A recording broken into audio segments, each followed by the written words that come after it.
Are we not going to see each other?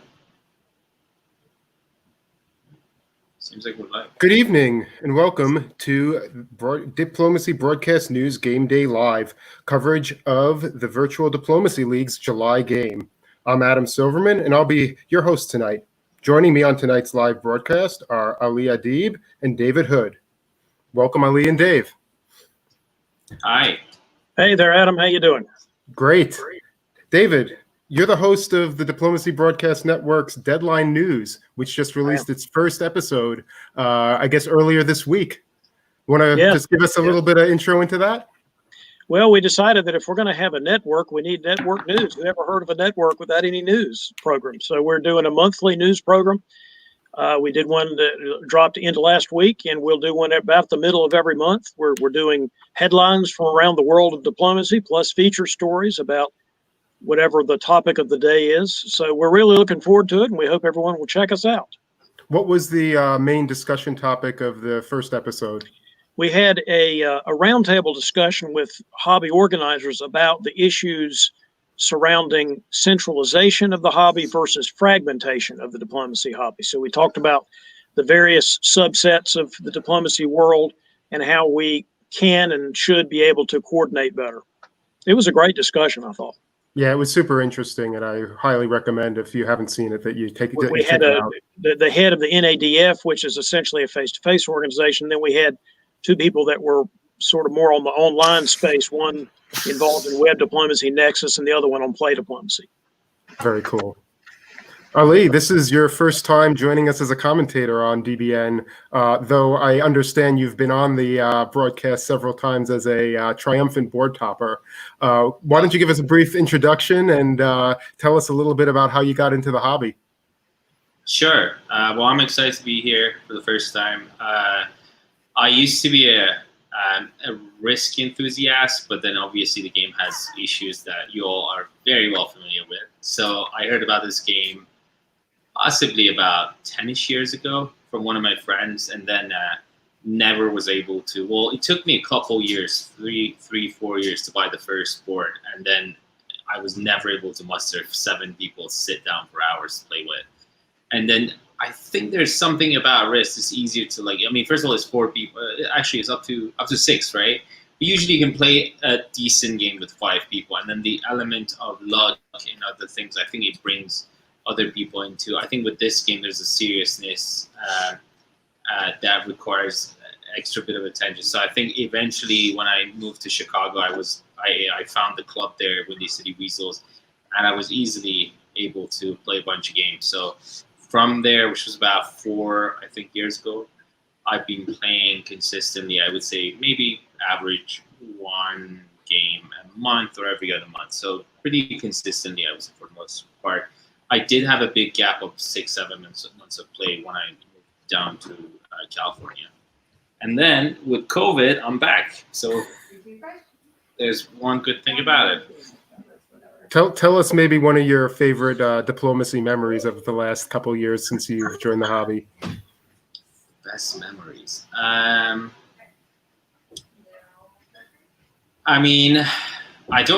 can think of some games that I did well or better or worse, but I think this is kind of a fun memory. It was the Bar Brawl Championship game in Chicago, and I think it was about a couple years ago. Jake Trotta won that game. I was at 10 or 11 centers the last year. He was at 8 or 9, and then he just did so much negotiation up north where I was in England. He was Italy. And I kind of neglected because I was far ahead. And people started throwing to him. And he ended up at 11 with me. So both of us ended at 11.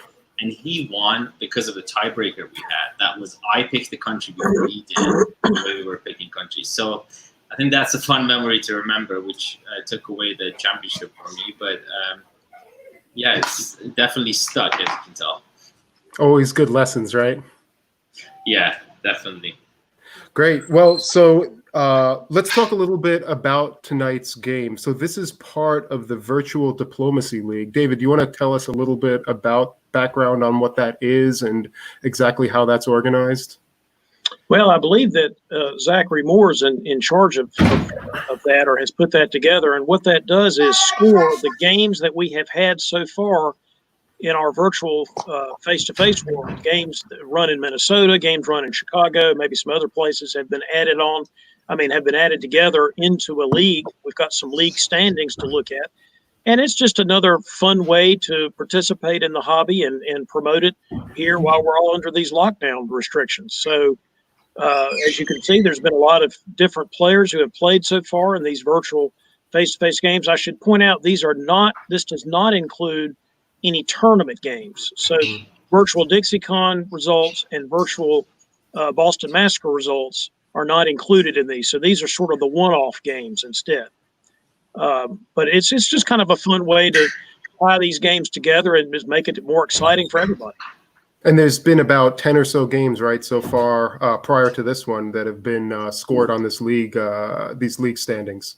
Yeah, I believe so. Look at that very suspicious character at number 3 there. I was going to say, it's very conspicuously standing out is our very own Ali. Didn't know that I'm part of this league. So what is the criteria for the games that are included in this league? Well, I think right now it's games that are using particular scoring systems, but I also think that Zach is in the process of developing all this. So stay tuned for more information. It's pretty exciting time for the hobby, right? I mean, oh, yes. It was such a long time that we were very tournament and local club based, which I think were great times for those who had the benefit of being able to travel to tournaments or living in an area where there was a local club. But this has just really opened up the door for so many new players and players who haven't played face-to-face much before, mostly play online in a comfort environment of being able to play virtually. I mean, it's really kind of a heyday for the hobby. There's no question about it. There's almost so much going on that we can't keep up with it. Yeah. Which is one reason why we're doing the news program. But yeah, this is pretty exciting, I think, for everybody concerned. Okay, so just taking a quick look at the standings, we see that Tanya Gill, the soloist and winner of the Boston Massacre, seems to be leading the standings right now. We'll talk a little bit about what some of these numbers meaning, these scoring systems, but that looks like 2 probably solid board tops in the games that she's played. And we see Eric Grinnell, who's in tonight's game, sitting in second place. And so some names we've seen, and Ali, of course. And then below that, George Linkard and Kevin Fu and Christian Klein and David Miller rounding out the top 7. So we'll see how that shapes up. It looks like they're counting the top 3 games, and some of these folks have only played 1 qualifying game. I'm sure there'll be many more over the oncoming months, and we'll see how this plays out. Yeah, you can tell this is a pretty preliminary list, with just a few games under our belt. But, you got to start somewhere. Yeah. So let's take a look at tonight's lineup. Okay. So, Ali, you want to walk us through this? Sure. I mean, as far as introducing players? Yeah, and if you're not familiar with the player, David or I can jump in. Sure.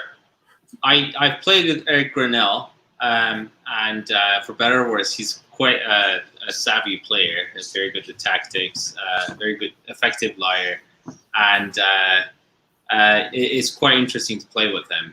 Definitely a very good tactician. And then Jeff White, I don't know Jeff. I might have actually played with him.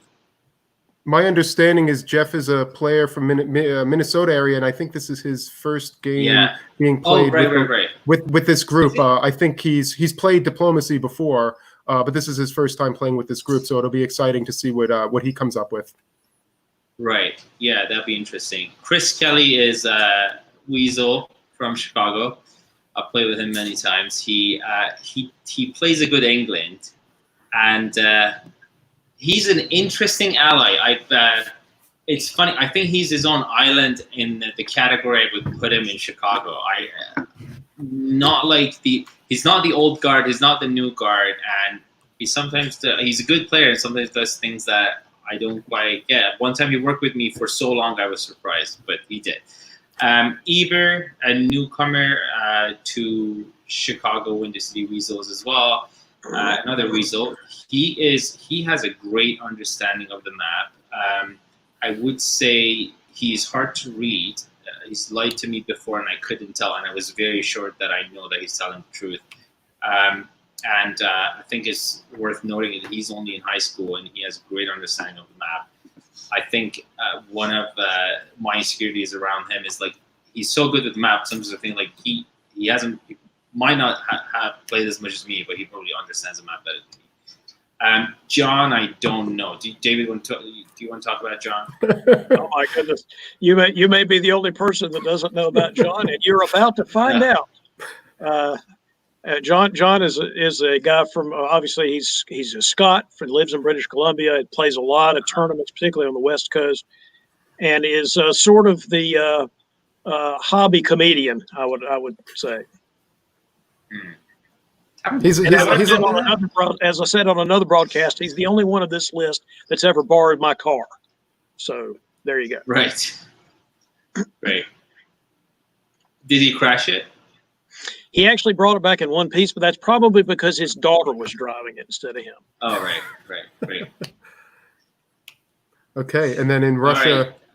So I don't know Stephen or Jacob either, I believe. Do you want to speak about that? So Stephen is a player from Kentucky. He played in Virtual Dixie for sure.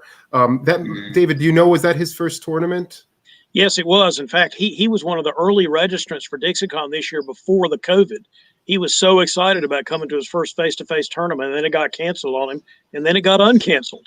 So he has joined the hobby, jumped in with both feet here, and is now playing a lot with us in our online gunboat games and in various other settings. He's played a bunch of virtual face-to-face games at this point, I think. Great. And do you know Jacob from New York? Jacob, I think, comes to us from the online world. He played in the virtual face-to-face games that Nexus hosted a couple of weeks ago. That we did there's a commentary show that you can find on our DBN website where we broke down two games on the same night, and Jacob was playing England in that particular game. In one of those games, I mean, he's definitely got a good head on his shoulders and a good understanding of the game, even though he's relatively new in terms of a diplomacy player.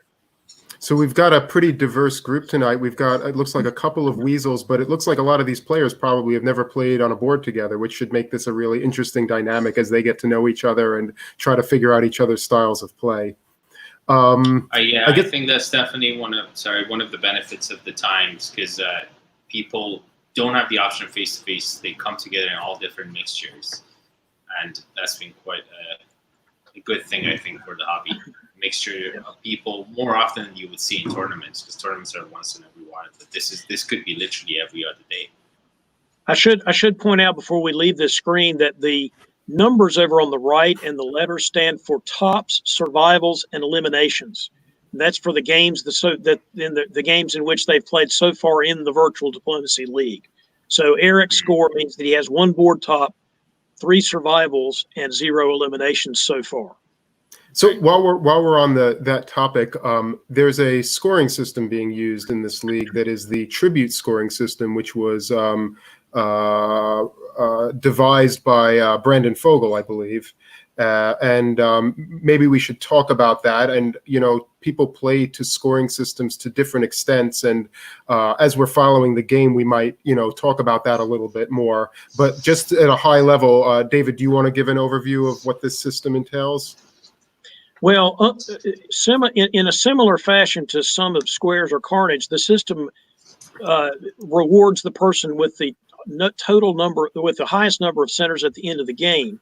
But unlike some of Squares, for example, where the spread between the topper and those below is what leads to the bigger points, in Tribute, that's not really how it works. You're basically, the people who are still left on the board are each ceding points to the board topper, in addition to there being some center-based points. So without getting into the weeds there, the big takeaway here is that in Tribute, you want to be the board top. It doesn't matter that much how far ahead you are to number 2. What matters is that there's a lot of other players that you've defeated that are still on the board, because eliminating players actually reduces points, essentially, from the board top result. So there's not an incentive to eliminate players as there would be in a DixieCon system, for example, or even some other systems. So Tribute is relatively new, but it's being tried out a lot in these virtual games. It's being tried out in some online games. So we'll see how it goes. But I would put this in the category of a new scoring system that I think the Chicago folks have been using now for a year or two. The rest of us are sort of learning what the nuances are now. Great. Okay. So, well, let's move to the game. I believe the game has been going on for a little while, so let's start from the top. I think this is a position we've all seen a few times before, and can I actually say something about the scoring? So I've been playing with it for a while, and I've actually it's very interesting, the scoring system. I mean, the discussions around it, and I'm sure there are many to be started. I personally quite like it in the sense that I see it as like the iPhone of the scoring systems, as in like it goes all the way back to the reasons why there's a scoring system. And I quite like the division of 5 different incentives that form the philosophy behind it. The board tub incentive, which is great, which is big. If for people who haven't played, the feature, one of the main features of the scoring system is if you board tub, it would give you a huge score difference than everyone else, and more than sum of squares, I'm sure, especially if like you have more. And for every dot that you gain at a point of the game, it just goes higher and higher, and it creates a very distinct winner. And I think, in many games, you're like, well, if I'm going to board top, the second place just 1%, one dot beneath me, and it doesn't matter if I board top. With this system, it really, really matters, even if you're like ahead of someone else with like 1 or 2 dots only. And I think it creates a distinct winner, and it creates the incentive to win the game.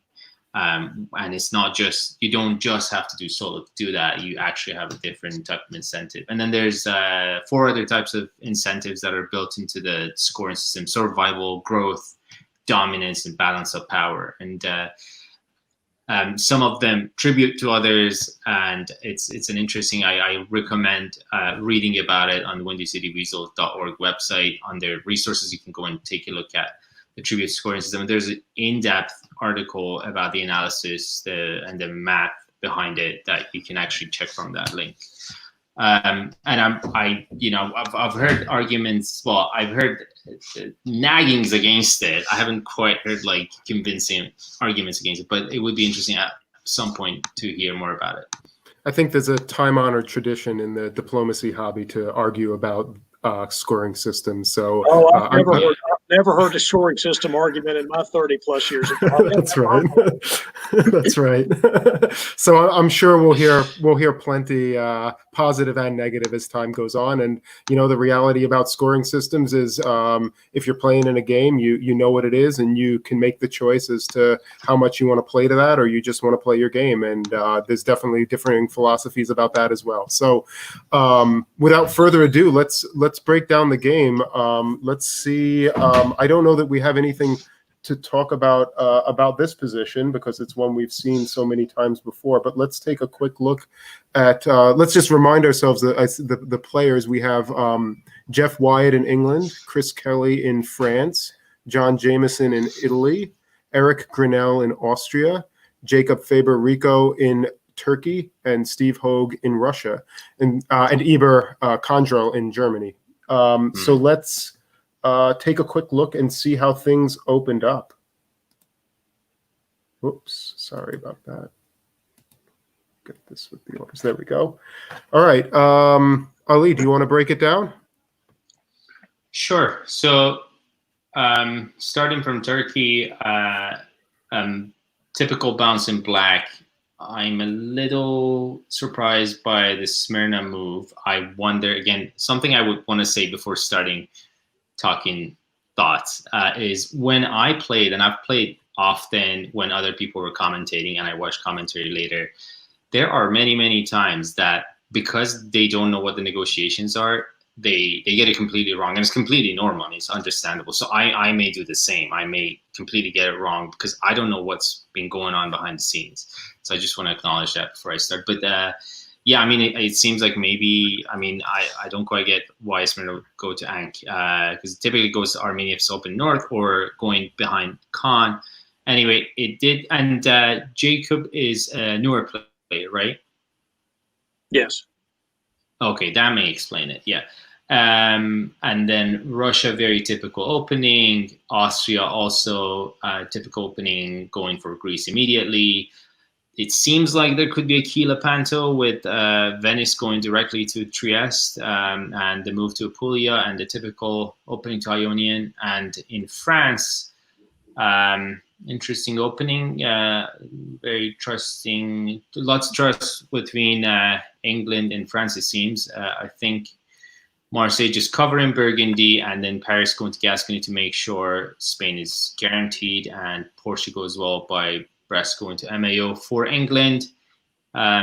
Typical opening with Eddie to Norwegian and London to North, and then the move to York, which would limit the convoy, if there's a convoy, only via North. And as far as Germany, very common opening, not bouncing Burgundy, which means no aggression immediately toward anyone, and Ruhr, Kiel to Denmark, and Berlin to Kiel. So nothing surprising, or no big events as far as I can see, other than Smyrna going to Ankara being a little odd, and also Venice going to Trieste, which could signal an immediate stab. But with Rome going to Apulia, it doesn't quite look like it. It could be more of a key Lepanto. Am I right, David? Yes, the key Lepanto would traditionally mean that the army that's now in Trieste would go to Serbia in the fall, or as we saw somebody do a few weeks ago, to Budapest, even potentially in the fall. Could be because you're using it as a anti-RT device. But sometimes you just leave it in Trieste. Austria is loaning Trieste to the Italians who could build the other fleet, which is not typically, it's not exactly a key, but it certainly could be a form of Lepanto. I want to point out one thing before we move on about the French move, which is it's very interesting. For those of you that are watching this stream that are not from Chicago, you look at this opening and say, what in tarnation? But apparently this is a very, very common opening in Chicago.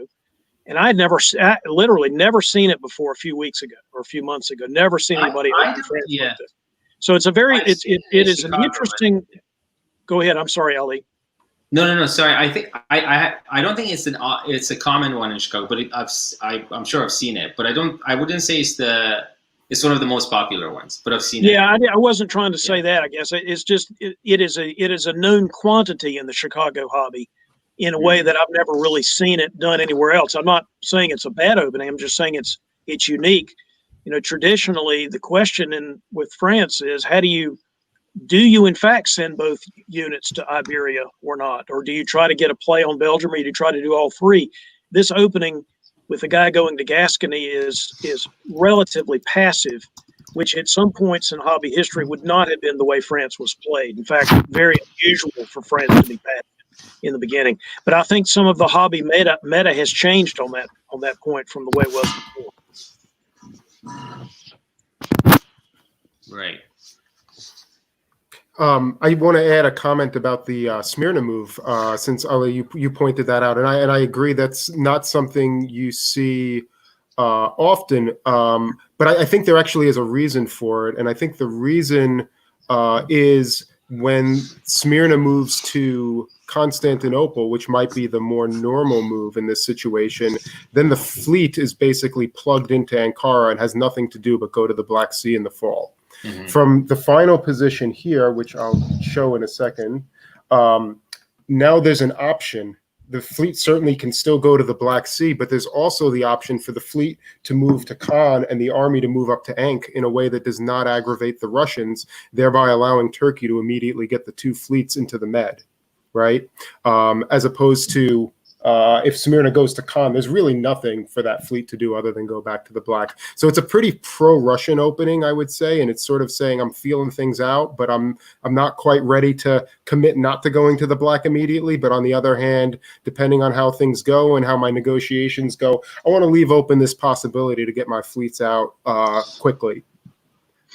Yeah, we should probably point out that, again, you've got two Chicago players here on this board. And Chicago players they don't always move Smyrna to Armenia, but they often move Smyrna to Armenia. Yeah. Again, in a way that the rest of the hobby really does not do very often. So it's always interesting. It's one of the advantages of, I think Ali said this earlier, it's one of the advantages of the situation we're in is we get to do all this cross-pollination between different subsets of the hobby and see how people do things. It's very interesting. Yeah. So we don't see a lot of unusual movement. So looking at the fall turn, fall 1901 is often it's an early but critical turn. What are the main? What do you think people are talking about now? What do you think are the concerns and discussions going on a board like this, which is in many ways a fairly standard-looking 1901 map, maybe with the exception of the Italian unit in Trieste? David, do you want to start on that? Well, I would say there's at least a couple of important discussions going on. One of them is the whole Black Sea thing you just mentioned. Can Russia and Turkey patch things up to the extent that neither of them goes to the Black Sea at this point, and then instead they use their units to do something more constructive? For example, taking Romania with support and the Turk moving the fleet to Constantinople, as you mentioned. Another important discussion that's probably going on, which always goes on in the West, is the status of Belgium. I mean, that's why Belgium is a running joke in the diplomacy hobby about everybody giving everyone else Belgium, because it's typically can be a source of contention in the West. Doesn't have to be. You can negotiate it, but often it is a bone of contention. So right now you've got a German that can go to Belgium, a Frenchman that can go to Belgium, and a couple of different English people that could go to Belgium. So who's going to go? And are any of them going to go? And sometimes you see where none of them go. They all decide to leave it neutral. So that's certainly a big discussion that's going on. And of course, the final one I want to bring up, which is always an important follow-on discussion: does Germany let the Russians into Sweden? And there's just so many different considerations that go into that. People that reflexively bounce the Russians are making a mistake. People that always let the Russians in are making a mistake. It needs to be, it's situational. What do you think, Ali, about the Sweden issue? I mean, for me, typically it's about how Russia is doing elsewhere. So if Russia has Romania guaranteed and it's in Black Sea, I think Russia should not be allowed into Sweden. If it's already in Black Sea and is going to take Romania. But if Russia's struggling in the south and then Turkey's doing well, then maybe we should let Russia go to Sweden so they can stop the Turkish. The Turkish army, the Turkish troops could be very dangerous because it's hard to kill them. They're there, and then they can break out any point of the game, especially if it's a long game. I also wanted to once we're done talking about Sweden, I also would like to talk about why the move from Smyrna to Ankara may not be the greatest move, and debate about it, actually. I think it would be interesting, especially even if Jacob's watching after the game. Well, you mean you want to talk about that now or after we see what happens in the fall? If you want to talk about Sweden more, but if not, I would like to talk about it. I think what's interesting about it. I was going to say one other thing about Sweden, and then we can move on to that, which is that is certainly one way the Germans play that, is it's sort of a balance of power question. I'll tell you the way I typically like to play it as the German. I want to know what the Russians are going to do for me. It's a quid pro quo. I mean, if I let you into Sweden, will you help me against the British or against the English? Or if I know I'm going to be with the English, I'm just going to bounce you in Sweden because I'm getting ready to attack you, Russia.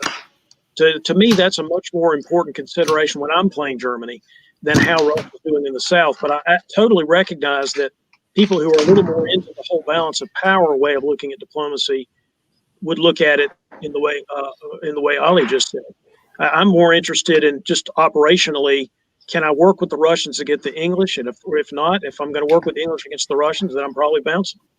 Right. There have been many games, and if I'm playing Germany, that I say to the Russians before spring 01, if you will send an army north so that you can help me against the English, I will let you into Sweden. I just make it a complete pro quo. Yeah.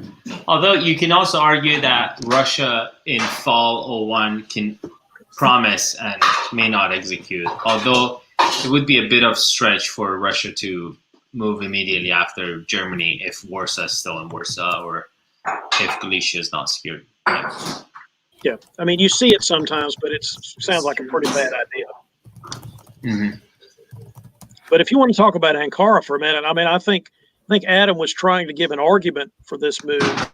I'm not sure Adam was arguing that this is a very popular or spectacular move. I think he was just trying to give some reason why you want to do it. Mm-hmm. Yeah, that's right. I mean, I've seen even Smyrna. I've seen even Smyrna to Syria for people doing that as well. That's the Andrew golf. And I mean, I think this is at least more common than that, than seeing it go to Syria. But there's a reason for it. I mean, I think almost any move that you might see in 1901, there's a reason for it. It might not be a good reason, but anyone who says you should never do something or you should always do something is really probably not. It's probably not right? Because there's always situational moves that are unusual but still situationally useful. I actually think there's only one move that doesn't apply to, and that's Con to Bulgaria. Yes. Almost any other unit on the map, you can make an argument for doing various things, but not that one. I think that's right. Okay, before we see the moves, let's just go down. Who gets Belgium? David? My guess is it's a bounce of some kind. That would be my guess. But I mean, honestly, as Ali said earlier, we don't know what the negotiations are. When I play, give me Belgium so I can use it as a springboard to my next attack. But many people don't want Belgium. They don't want to be seen as someone who's being aggressive or is growing too fast. So, on balance, my guess is this somehow gets bounced, but we'll see. Ali, what do you think? It's hard to say, but if I had to bet, and I really had to bet, I would say it looks like England and France trust each other a little. And the move to Burgundy is not pro-German for sure. So I would say England and France would probably work out something to take Belgium against Germany. Yeah, so either one of them would support the other, so it's not a bounce. Or at least they would coordinate so they bounce. I mean, if Rohr's going there, which we don't know. But I think at this point, from the look of it, England and France may be working together. And there we have it. There we have it. Yeah. So it looks like England didn't even go for it. He supported himself into Norway. Yeah. Interesting. Okay, David, why don't you break this one down? Well, the lack of convoy from Yorkshire is the thing that completely jumps out at me, because that's extremely unusual unless you're really keeping it there because you're worried about the French attacking you or something. The convoy to Norway would be a much more traditional move because it allows you to move the unit forward. We all know the power of convoys. You're moving another unit forward into the front and leaving the two fleets in place. And this way you've lost the position of the Norwegian, which is not ideal.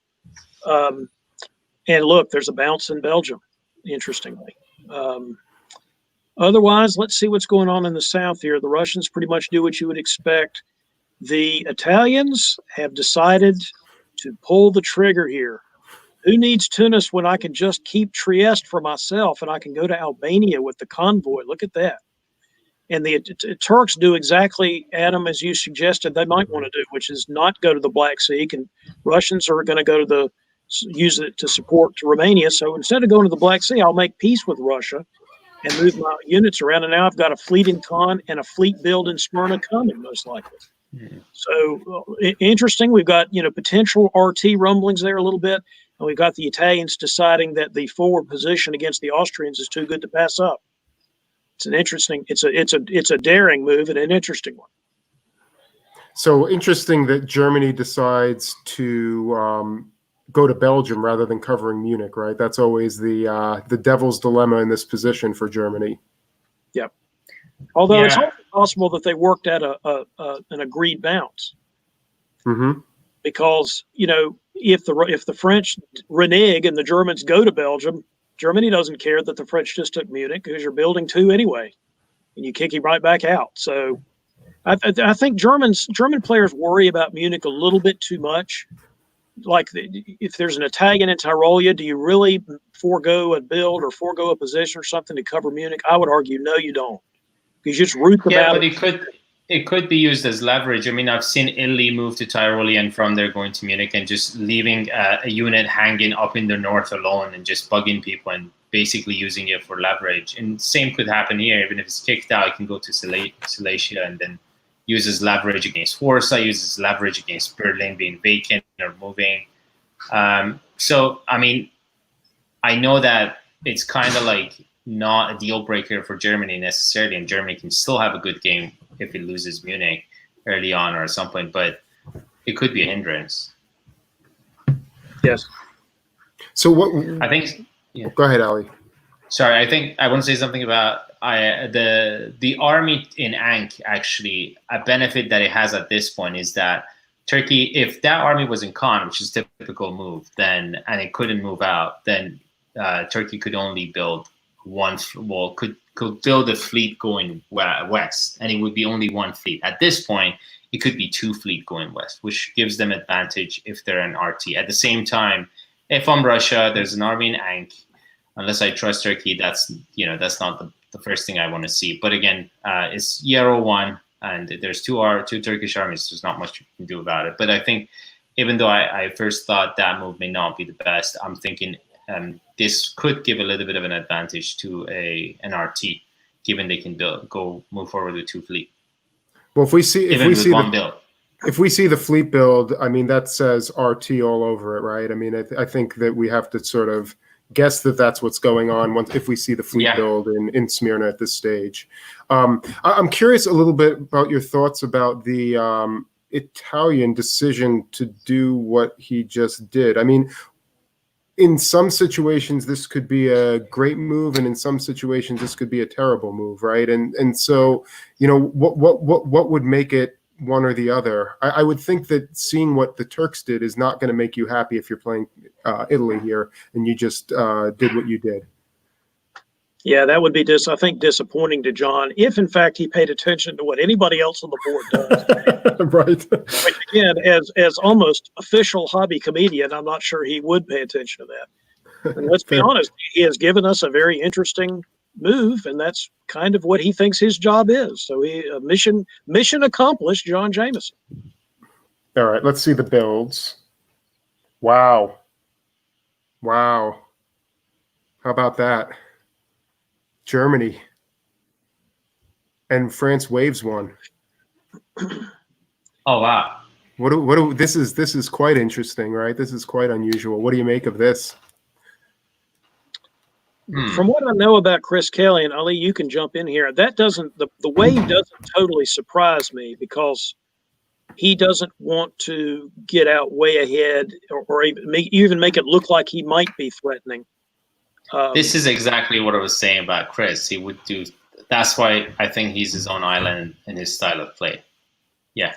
Given the fact that the Germans built two fleets, Chris Kelly's over there saying, "Yeah, I'm fine now. I didn't need that other guy." This seems colluded all the way through, right? I mean, this seems like a coordinated build. This sounds like Germany says, "I'll build two fleets. How about you build two fleets or don't build an army?" And Chris says, "Okay, and I don't want two fleets now, but I'll waive one in case I don't get a build next year. Then I can put down whatever I need." Yep. Yeah, and I think the English or the British fleet built in London is telling that England may not, or Britain or England may not quite trust France. Otherwise, it would be in Edinburgh. I mean, going after Russia or after Germany with no threat to France. Although a fleet in Brest is very typical. So. Although I will say something about the German fleet build, though, because if you're going to build two fleets, why in tarnation would you have let the Russians into Sweden? Maybe that's a good point. I mean, maybe if you've reassured the Russians that you're going, and maybe it is true that both of those German fleets are going to head in against England. Maybe. I mean, maybe they're playing a swap of Sweden for Norway. So Germany helping Russia getting into Norway and taking Sweden instead, and then attacking north from the other side. That could be a possibility. That's why there's two fleet, and then they let them in Sweden. There's no fleet north coast of St. Pete, so we don't quite. I mean, we can't say for sure what Russian plans are. You got to imagine that the English player is desperately trying to make buddies with the Russian at this point. Yeah. Oh yeah. One thing I'm thinking about Italy, by the way, and Turkey. I'm sorry, and Austria. it's not impossible that there may be a deal about popping the Greece fleet, the Austrian fleet, so Austria doesn't have fleet, and they go from there, and Trieste is going to be given. I mean, I've seen that happen and I'm saying that because there's, Italy built a fleet. If Italy really wanted to hold Trieste, they needed an army in Venice at least. But that means, unless there's a negotiation with Russia, between Italy and Russia, I would feel a little weary of that, given Russia is at 6 right now, and then Italy doesn't have that kind of position, and then Turkey's coming their way with 2 fleets. So I don't know if Italy is actually working with Russia. I mean, I guess you should say it's conceivable that this whole thing was a deal. I agree, that's conceivable. The issue about the Italian army is, what do you do with that second army that's helpful? Maybe they're thinking, you put it in Albania to help support Serbia, etc.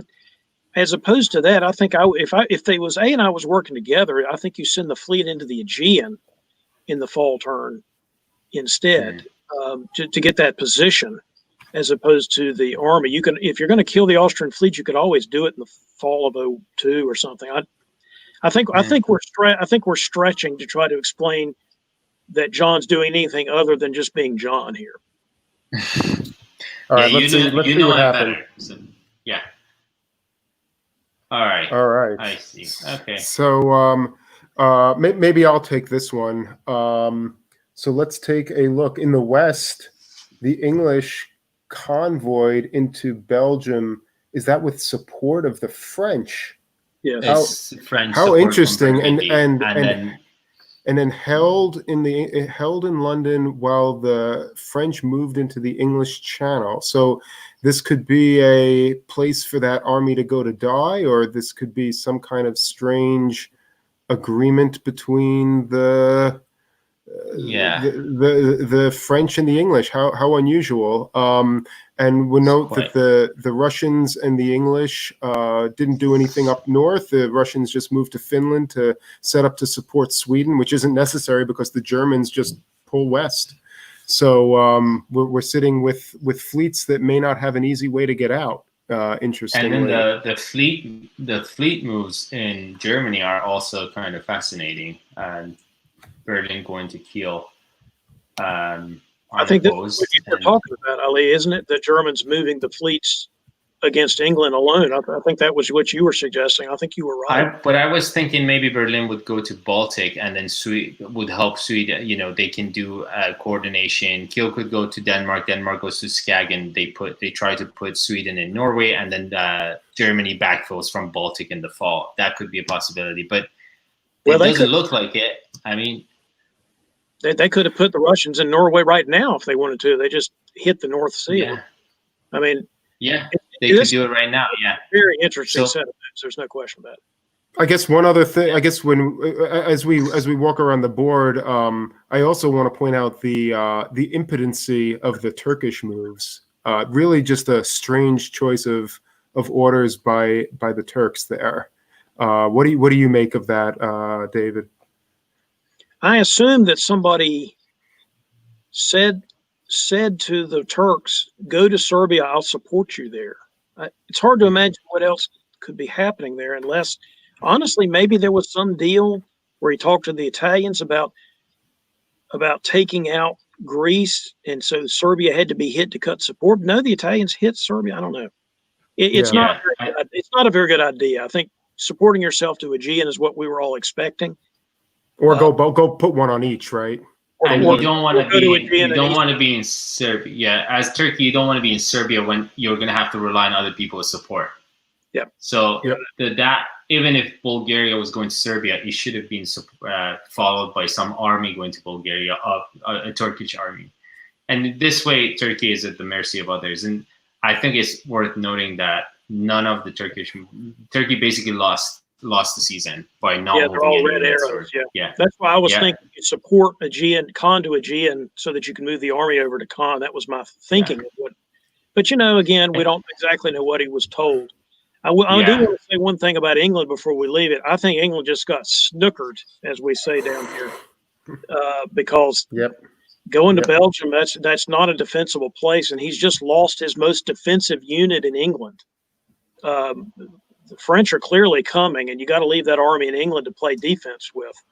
And instead, you've sent him to Belgium, and sent, as the old saw goes, you've sent him to Belgium to die. And I think that's what's about to happen. Well, that could be good diplomacy on Chris Kelly's side to give them some little, to give them chicken feed and then going from behind. Yeah. Oh yeah, that's why I think Chris just snookered him. Yeah. And there may be a little bit of hostility between, and I mean, they can always take Belgium back if they decide, like Germany and England together, Germany and France together. Yeah, they've got to agree on who gets it, though, right? They both got opportunities there, right? So that'll be interesting to see, right? I guess I'd probably put my money on Germany, given that France has a build in his pocket, and it probably just makes more sense for the German to be there. But we'll have to see. All right, coming into the fall, I guess let's see what happened in fall 1902.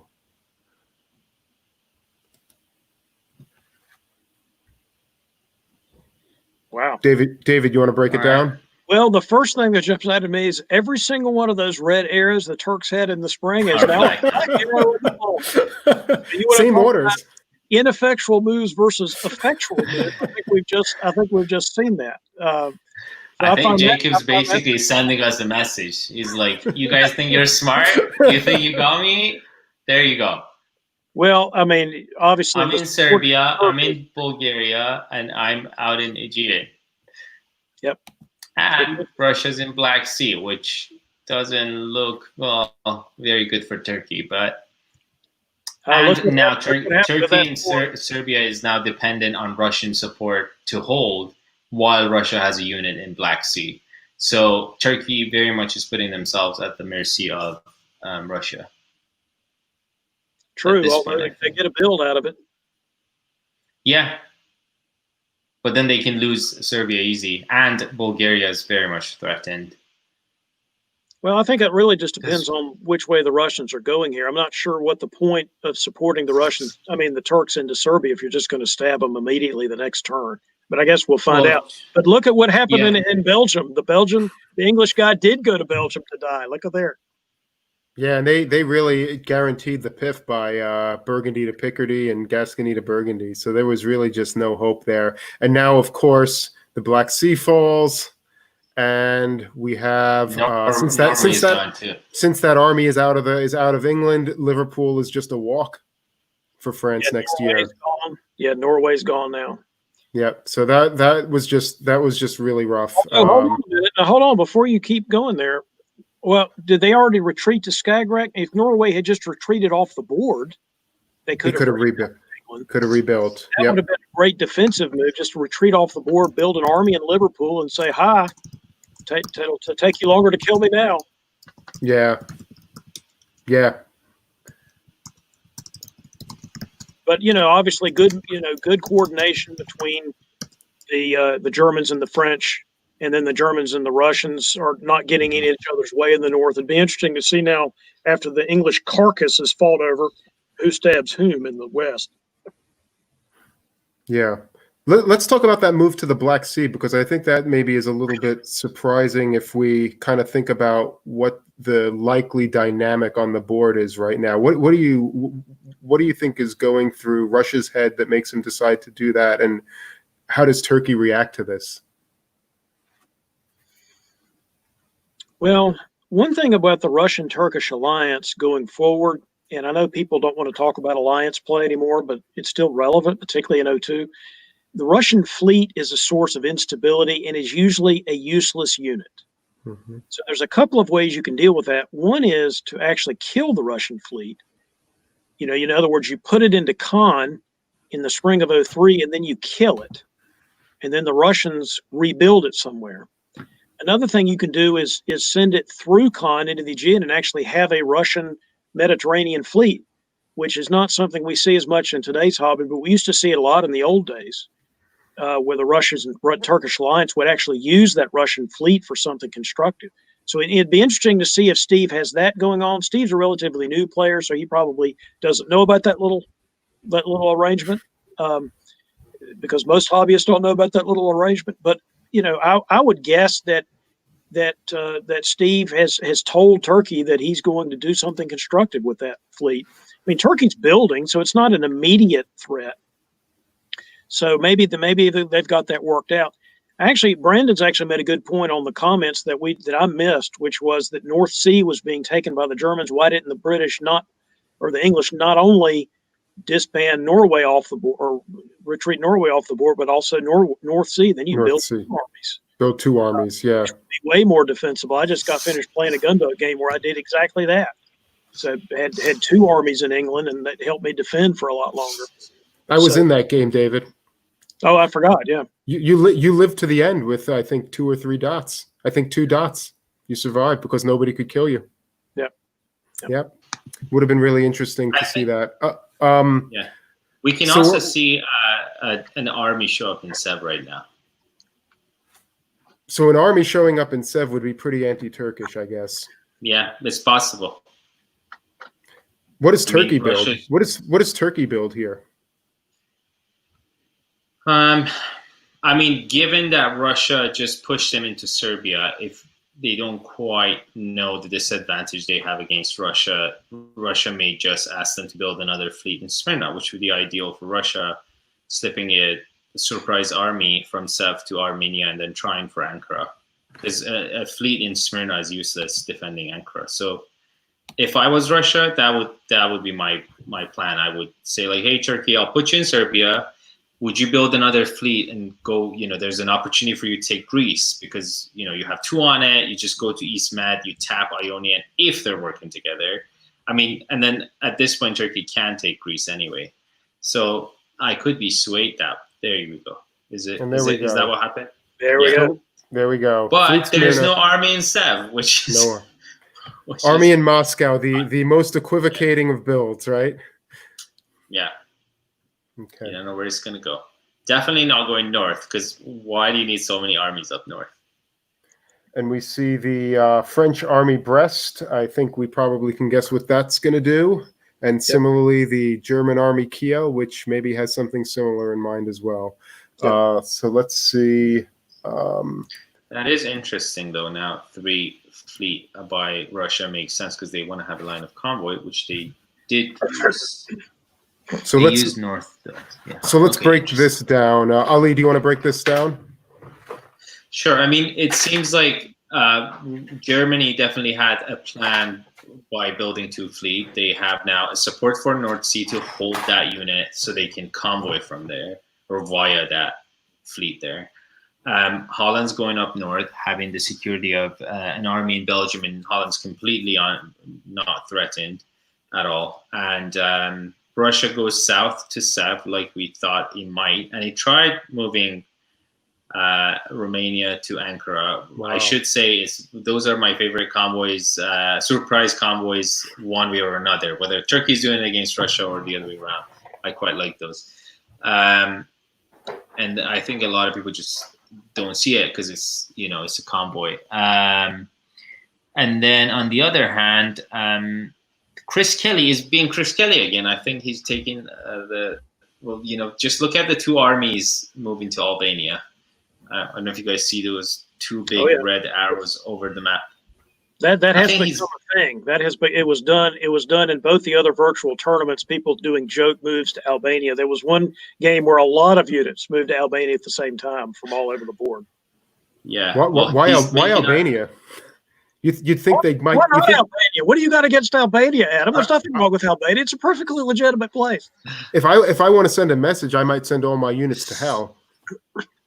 What's the difference? Would be some people's answer. That's right. That's the thing. It depends on whether you want to be pro-Albania or anti-Albania. I think it's pretty peaceful to move 2 armies to Albania bouncing each other. I think it sends it's not a supply center. It's just very, very safe and peaceful. I think the news for this move, at least what stands out to me, is that Turkey completely sniffed out Russia's moves. I mean, it's almost like he knew exactly what was going to be ordered. And, the move from Serbia to Greece to save yourself a dot, the covering Ankara and Constantinople. I mean, that's just not what you would do if you were feeling comfortable in what was going on. So it's a question, did he sniff this out because of the negotiation or because of something that happened over the board. And it'd be really interesting, maybe at a later point, to ask him if we have the opportunity to do so. Because this is a really, really nice. It's a really nice play, and I think this will make a huge difference in his game. I think one thing I've seen happen in the past is like people tip them off about Russia. So maybe they read Russia right, which would be impressive, or someone could have known about it and tipped them off in order to slow down Russian growth. I mean, if you look at Russia's actually growing pretty big, and Russia has a relatively safe position. Nothing Russia has is really threatened at this point. Well, right, until the English carcass has been divvied up, and then the question is going to be: does Germany immediately turn on the Russians, or do the Franco-German war start, or what? Because there's not England's carcass is almost gone at this point. Yeah. So what do you think is going on? I mean, if you're let's say you're Germany here. I mean, how do you evaluate this? What am I going to do next? Because England is going to be. Is England going to be dead this turn? England is going to be down to one center or dead this turn, probably. So I'm getting Edinburgh either now, or if he defends right, then I should get it next year. But what do I do from there? Well, I think this is always the issue with the FG alliance: is do you then turn on Russia and Italy, or do you turn on each other? If the Russians had a second fleet in the north, you'd have another question of what the Russians do. But honestly, the Russians can't really do anything with just an army in Norway. They can just defend. They can't really do much else. In theory, they could go to Baltic and Sweden and try to make a play against Germany, but the strength is just not really there to do that. So the question becomes: do the Germans turn on the Russians or the French? That totally depends on I would say it's too early to know, because it depends on where the units are positioned after this turn and as we go into the spring of 2004. We don't, we'll just have to see how that goes. Do Russia and Sorry, go ahead, Adam. Do Russia and Turkey work it out, or does Russia smell blood by the fact that he can walk into Armenia and still kind of take some pot shots and maybe work with Austria? So I think that'll be really telling. I think the latter is the most likely scenario. I agree. Let's see what happens. David, you want to break it down? Well, there we go. The Austrians have in fact supported the Russians into Bulgaria, and he's going to Armenia. Wow. Turks are in trouble there. Mm-hmm. The Italians are basically a non-entity at this point. John has made himself irrelevant. I don't think he has any friends. At this point, I mean, I'm his friend, but I can't help him on this board. So, good luck with that, John. Let's see. In the West, the English are in fact dead. Right? They did not hit. In order to defend Edinburgh, they needed to hit Yorkshire and the North Sea, and they didn't do that. So the Germans took Edinburgh, the French took London, and the French already had Liverpool. So bye, Jeff. Well, something notable that happened is a convoy from Norway to Denmark. That's pretty notable, yeah. Yeah. And very unexpected, very good move on Russian part. I mean, Russia picked up 2 dots with the help of Austria and England, so very good negotiations, I assume. Yeah, I just got finished saying Russia didn't have the power to do anything, but that's because I didn't expect the English to convoy them to Denmark. That's wild. It's quite a coup. Fair enough, yeah. Yeah. Let's wait for, and he left St. Petersburg open, so let's watch for the South Coast build, right? True. Yeah. Let's see. I think right now Chris Kelly has a very strong argument for Germany to work with them. The Russian growth. Well, I think there's a strong argument for Germany to work with France. The question is there a strong argument for France to work with Germany, right? Yeah, I think that's a lot. I think that's the bigger question, right? So Germany losing Denmark has now is not getting a build. He's pretty fleet heavy. One of them is stuck behind in the Baltic, and France. I mean, where are France's units positioned? He's got a long way to go to turn around and try to take Italian dots. And how many bills does he have this route? He has He's 3 got builds, right? 3, right? Three No, builds. Right. Did he not? He never used the second build. I think he's got one in his pocket. no, let's see, 1, 2, 3. He's got 5 units already. So he's got 2 One, coming. 2. He's got 2 He builds built coming. one. He built another guy in the winter of 02. He built his pocketed build. So he's got 2 builds coming, but still. I mean, why would you not? Plenty. I mean, given how occupied Italy is with Austria, it's plenty. Yeah, I mean, well, the army wall of Germany could be broken right now, kind of. There's no army wall, right? I mean, he's got one of his armies is up in England. I mean, there's no army wall. 2 that can bounce over Roar, but then it's going to be a guess. I mean, he can push Belgium easily. Yep.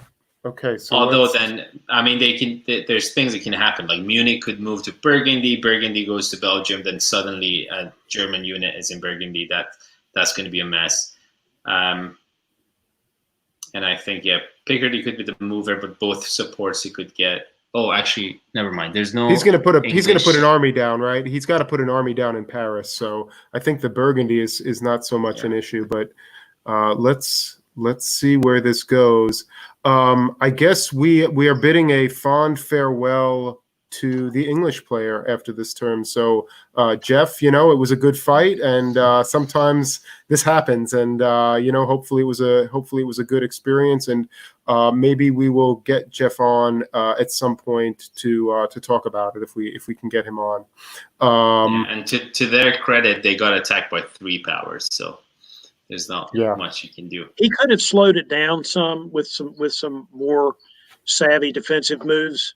But, once you do that, 2 army business in like we were talking about, it's hard to ever come back and do anything offensive after that. So, So let's take a look at the builds. St. Petersburg North Coast. Interesting. The Army Warsaw is probably not a surprise after the move on Germany, but interesting choice to go North Coast rather than South Coast, especially with an army sitting in Norway. And also, I think they were probably maybe having to think about building in the south as well, given the attack on Germany. So interesting choices for Russia. France, I think that's probably an expected set of pieces down. It's interesting that he put Marseille rather than Paris, but perhaps that's sort of 6 one way, half a dozen the other. And I guess that's it. So let's move on to see what happened in 1904. So this is the position going into the spring. So what are you negotiating if you're Germany right now? Many of us have been in this kind of position as Germany or as a power who just took out their first enemy, and now you're kind of feeling the heat. How do you convince France that they should do something else when this is where they are? Or how do you convince Russia that they should do something else from this position? Well, Russia really can't do anything else. That's what I was trying to say earlier. The fleet north coast of St. Pete means that maybe Russia would have a little more flexibility to do something else. As you pointed out a minute ago, Adam, if you were just going to worry about the Germans, the South Coast fleet would have made a little more sense. So the North Coast fleet might mean that he wants to be a player up there instead of just sort of just doing what he was already doing. And it's hard. An army in Denmark, for example, is not very offensive. It can only go one place. So certainly he's not in a great position to be completely offensive. On the other hand, Germany's position is so terrible. Well, it does make sense. Well, it does make sense for Russia to not build very anti-German immediately because they need Germany to hold off France. I think that makes sense. And I mean, if I was Germany, I would be going to France, be like, hey, take Belgium. I'll just give it up voluntarily, but don't kill me. Let me fight Russia for you. And that's the way I would make myself useful to stay in the game. And then I would gradually give up Edinburgh too. I agree with that, but I think because that's so likely, why would the Russians try to fake out the German? Of course, the Russians and the Germans are going to fight at this point. It's hard. There wasn't much point in going to Denmark if you weren't going to do something after that. Yeah. So do you think maybe the move to Denmark was like I don't know. I mean, that was the way for. I'm wondering if Sweden was the mover, Yeah. and it was a fleet in Denmark, then could Russia backfill Norway and Sweden with two armies? They could, right? Yeah, this is what I'm wondering. I was just going to say maybe Yeah. Russia got a little bit too clever with the convoy and actually should have just used Sweden as the mover to give themselves a little bit more flexibility. Well, that actually, I would. Well, yeah, that support could be cut, but it could be also cut for the convoy. So That's right. Yeah. Okay. I don't know. All right. Let's see what happened in spring 04. Ali, you want to break it down? Yes. So it seems like Germany's trying, and well, it seems like they got played by France as well, very much so. Wow. I think maybe the negotiations we thought Germany would do with France did happen, and France just went with it for the show. And then this is what we see. So a sole unit in Silesia, I kind of hate that when that happens, when you're Germany or Russia and you go against the other, and then suddenly you realize, oh, I just don't have enough units, but I'm here. And you're far from everything else. Interesting. No bounce in Ankh. And instead convoy from Greece, which could be coordinated, which could be negotiated. I mean, Eric Grenell is very convincing, and he may have convinced Turkey to do that. It's just a guess. And then he may have coordinated that with Russia. Again, just a wild guess. Looks desperation. Looks desperation on Turkey's part, though, right? He wants to get the army back home so that he can defend against the Russians. It's just a more defensible position. Which is not going to happen, really, because there's two armies against 3 Russian units, and the 2 fleet are kind of obsolete. I mean, Aegean can cut or attack Bulgaria, but I don't know what that's going to do if Austria and Russia are working together. And then Italy makes it to Albania. Which is the goal, which is always the goal for Todd Jameson. That's right. Like Chris Kelly anticipated earlier with his moves from Picardy and Burgundy.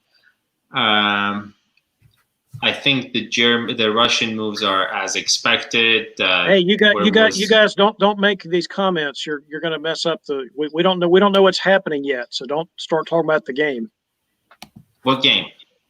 I'm talking about not you guys. I'm talking about the guys that are Eber and Chris. Y'all don't talk about the game here. We're trying to commentate. Oh, the comments, the live comments. Yeah, don't do that. All right, as long as they're not death threats, it's fine. So, I think Edinburgh is kind of gone. Is it? Well, yeah, it is gone. It could be guaranteed, right? Yeah, because London could be covered. They can put France can put 2 on Eddie, and North can tap Norwegian support. At the same time, now Russia could also work with Germany. Who knows? I mean, would you not want to work with Germany if you were Russia right now? Perhaps, because Chris Kelly's going to run away with this thing if you don't. This is just huge, and you're next. You got to know if you're Russia, you're next here. I mean, the position in Scandinavia is okay right now. You got plenty of units up there, but ultimately, you're just going to get overwhelmed, I would think. Yeah, so, and Austria going to have a build now, which could go to Galicia, and Warsaw's threatened. So, I think France's position is way better than Russia's. Even though I don't know what the dot count is. I think Russia's ahead, but France's position is great. And maybe the move from Warsaw to Silesia was coordinated between. Well, it was an anticipation on the Russian part. We don't know to help Germany stand up against France. Well, I don't know where else he would have gone, Ali. Honestly, I mean, of course he's going to go to Silesia. Where else is there to go? He could go to Galicia, given that there's going to be an Austrian build, and where is the Austrian build going to go? I mean, is it going to go to Italy? Maybe. Yes, they've been fighting the entire game. Austria is your buddy if you're Russia. That's your one and only buddy down there. That is true. Russia gets 2 builds. Well, let's see. This is a spring turn, so let's see what happens. Okay, so here's our final position, and it looks like France is on track to probably take 3 dots off of Germany. Well played, Chris, by the way, if you're watching this. Is that right? Is that 3 dots he can take?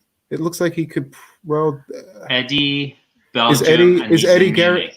is Eddie guaranteed? I don't think Eddie is guaranteed, but Yeah, it is. Yes, Yeah, it is. Clyde can get to Eddie, supported by Liverpool, and North can cut Norwegian support. So it is guaranteed. But he could lose North Sea. he can definitely cannot cover go the other.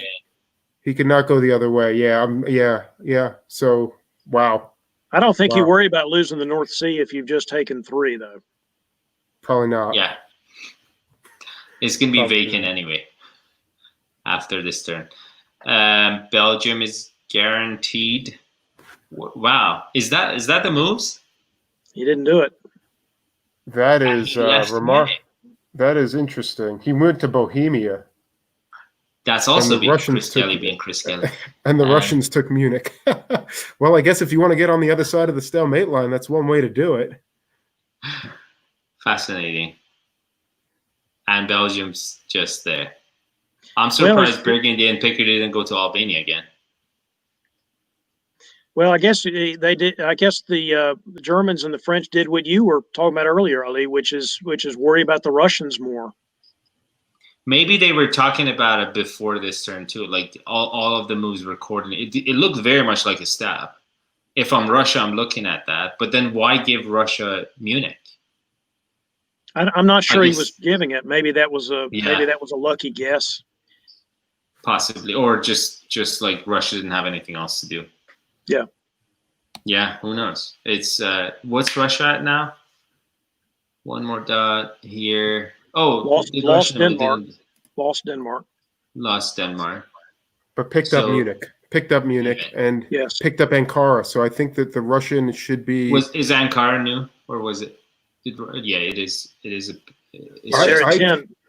I count 2 builds for Russia. it's at 10. Russia's at 10. It was at 9 before. Yeah, that makes sense. And they lost the guy in Denmark got creamed, so that's why they're rebuilding it. That's right. So he's getting a rebuild, and then the Turk is going to have to probably get rid of his fleets, or at least remove 2, whichever 2 he chooses. So let's just note that Italy's in Greece. Oh yeah. Yeah. Look at John Jameson getting a build. That getting fella. a build. How about that? Man. And interesting Well, it's choice. interesting to see how Austria and Italy are just fighting each other with no prospect of growth for either of them. Right? Well, I don't know that that's Eric's fault. I think that was John. I think John started that. Right. Yeah. So we're gonna. So here is the. Wow! position- Look at the. Oh, okay.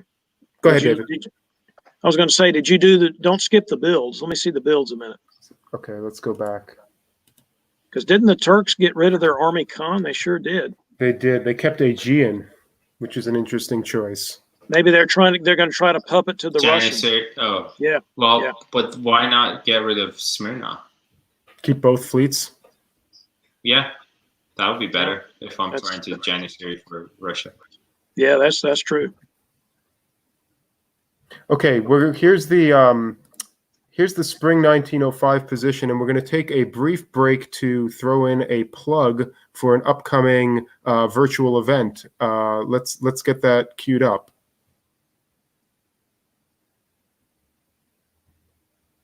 Maybe. Okay, maybe we're not quite ready for this, so let's go and just move ahead. And here's the spring moves. David, do you want to do this? Well, I certainly can. The Russians decided that they didn't need a puppet in the South, so they took Khan with support. Look at the Italians finally making some progress here against the Austrians. I guess the Austrians.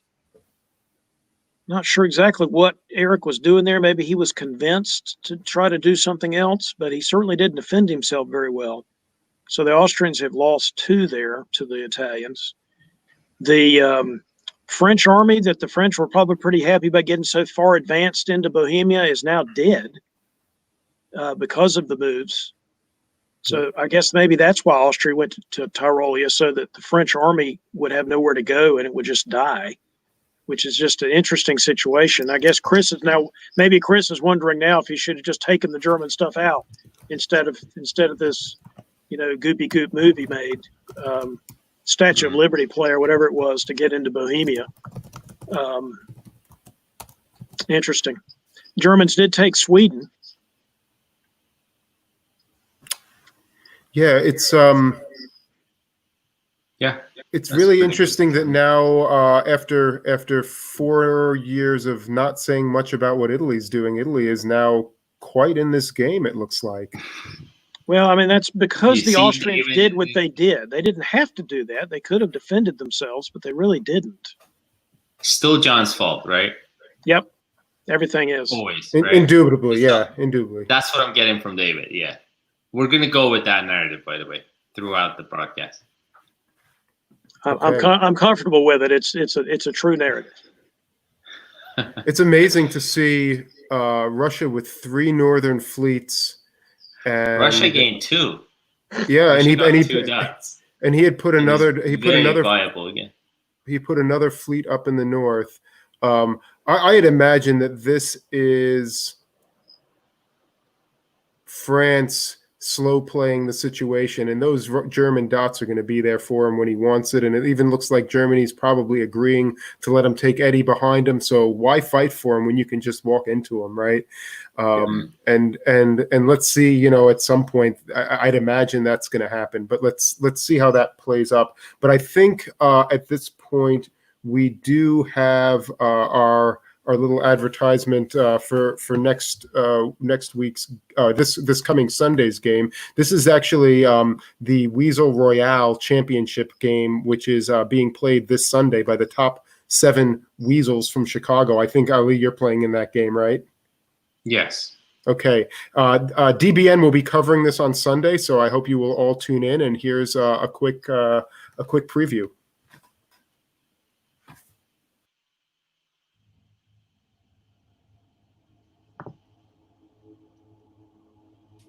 Tonight, the top 7 Weasels battle it out for Windy City glory on Chicago's biggest stage.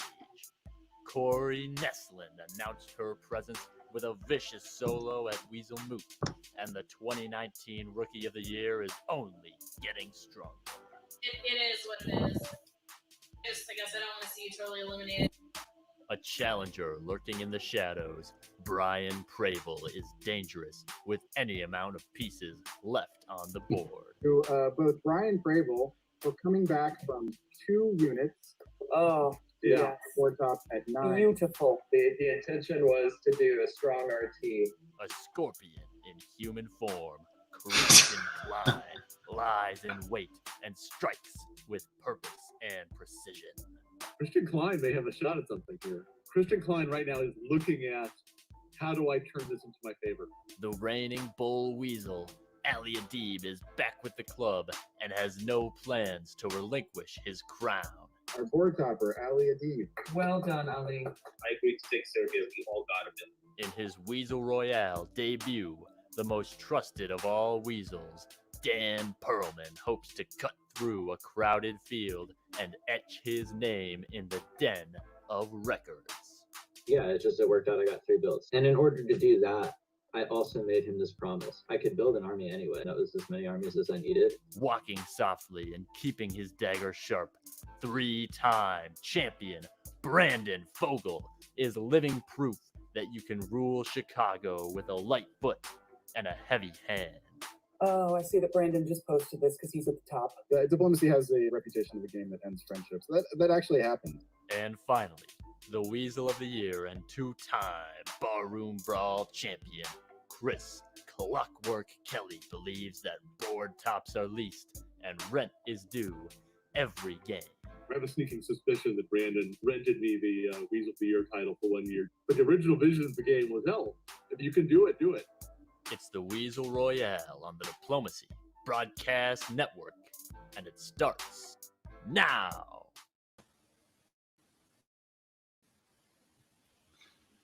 Well,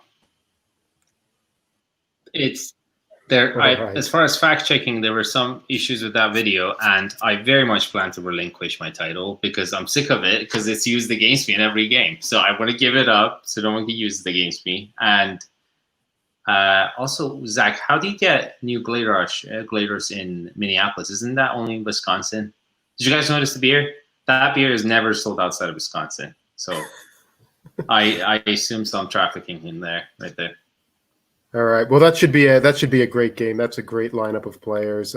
Chris Kelly from this game, Ali, Brandon Fogel, Common, DBN host, among other really top players, Corey, and others. So really, really excited to see how that plays out. So let's go back to the game and let's see how this goes. Let's try to work through the next couple of turns. So this is where we were going into fall 1905. The Germans had retaken Munich, and the French are bearing down on him, but not taking anything yet. So let's see how this plays out. And here we go. And there it is. And there it is. That has come to an end. There it is. Like coming like nothing else. I mean, if I didn't know, if I just saw this board, I would be like, this probably is the last year. There it is. Look at France just coming from every corner, every direction. I will point out that he supported Munich to hold, however. Yeah, impressive. I mean, with the hope that, well, with the suspicion that this may not be the last year exactly yet. So why not? Wow. Well, Yeah, I'll just go ahead and say it as the resident old school player. Why in tarnation would you end the game? Go to get 18. That's the point of the game, is to get 18 centers. Why would you stop, for goodness sake? Unless you run out of time. Yeah.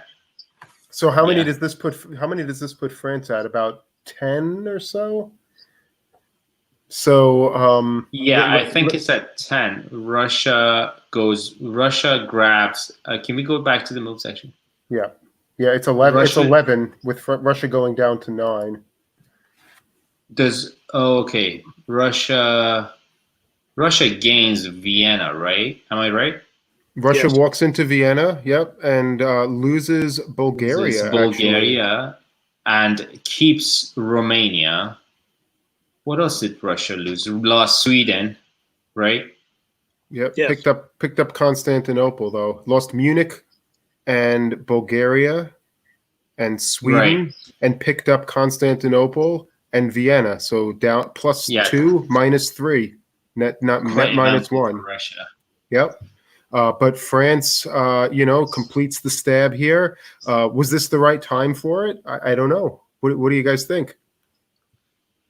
I don't know the end time for the game. I mean, in time limit games, I do a lot of calculations for when the game's going to end. So it depends on that. I don't know that. I don't have that information. Sorry, David.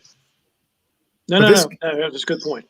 Yeah, but this game I think was probably had a lot of time left on it at the point that this was made, because my understanding is that this game was allowed to go until 11 o'clock local time. And local time now is not even 10. So then my question would be, why didn't Liverpool move to Edinburgh instead of Norwegian? Mm-hmm. I guess like he was. It could have been cut. It could have been cut theoretically. Yeah, but he's gaining 3. I mean, how many is he going to build? He can only build 3. Yeah, is he going to build in Spain? Well, but at least you take all the centers you can take, because that means the other people lose units. It's not just that you're building units, as you know. It's true. You're making the other people lose units. But man, it's always impressive when you see anybody take that many centers from anybody. And frankly, as we've already talked about, the Germans may have been totally complicit with this, honestly. Yeah, Chris played it well so far. We'll see. He needs armies in the mainland, though, but we'll see. And we see 2 fleets and an army. This, to me, suggests that he probably has Germany still on side. Potentially. Right? Yeah. I mean, I think Eber's a very rational player. If he sees at one point that, my chances are slim and I might as well stick with a stronger player and stay in the game, and here's the thing, for the board topper with tribute, so going back to tribute scoring system, with tribute, eliminating a weak player in the game, it actually diminishes your score. If someone only has 1 dot left and you take them out as the board topper, it diminishes your score and it helps everyone else to score. So that's the survival incentive. But there is there is a draw-based number of players in the draw-based element. So there must be some point where there's a benefit to the benefit of taking somebody out to get a bigger share of the pie outweighs the tribute. I'm not sure. I haven't thought about the calculations, but there must be some balance for those who care to think about that sort of thing, right? So right now we have all 6 players. We have 6 players in the game. I think for as long as we have 6 players, that's not the case. But I think maybe when you go above a certain number, that's the case. The incentive of the scoring system, generally speaking, is to it's much easier to take out someone who has 1 dot left than someone that is a viable player in the game. So the incentive is to like make the board topper do the harder job in order to get the most scores, as opposed to like going after someone that has 1 dot. And then the other thing that I think I talked to Brandon once about this, he said there's an entertainment value to the board topper not trying to keep one person in the game, and that is, that person gets to play the game until the end. And one of the things about diplomacy is that if you're eliminated early, you don't get to share the rest of the fun. So this kind of like gives them a little bit of a big helping hand, which is the board topper, to keep them in the game, to make the game more fun for not just the board topper, but for other people. Let's notice that the going into 1906, that the 11 center France is playing with 9 units. Yeah.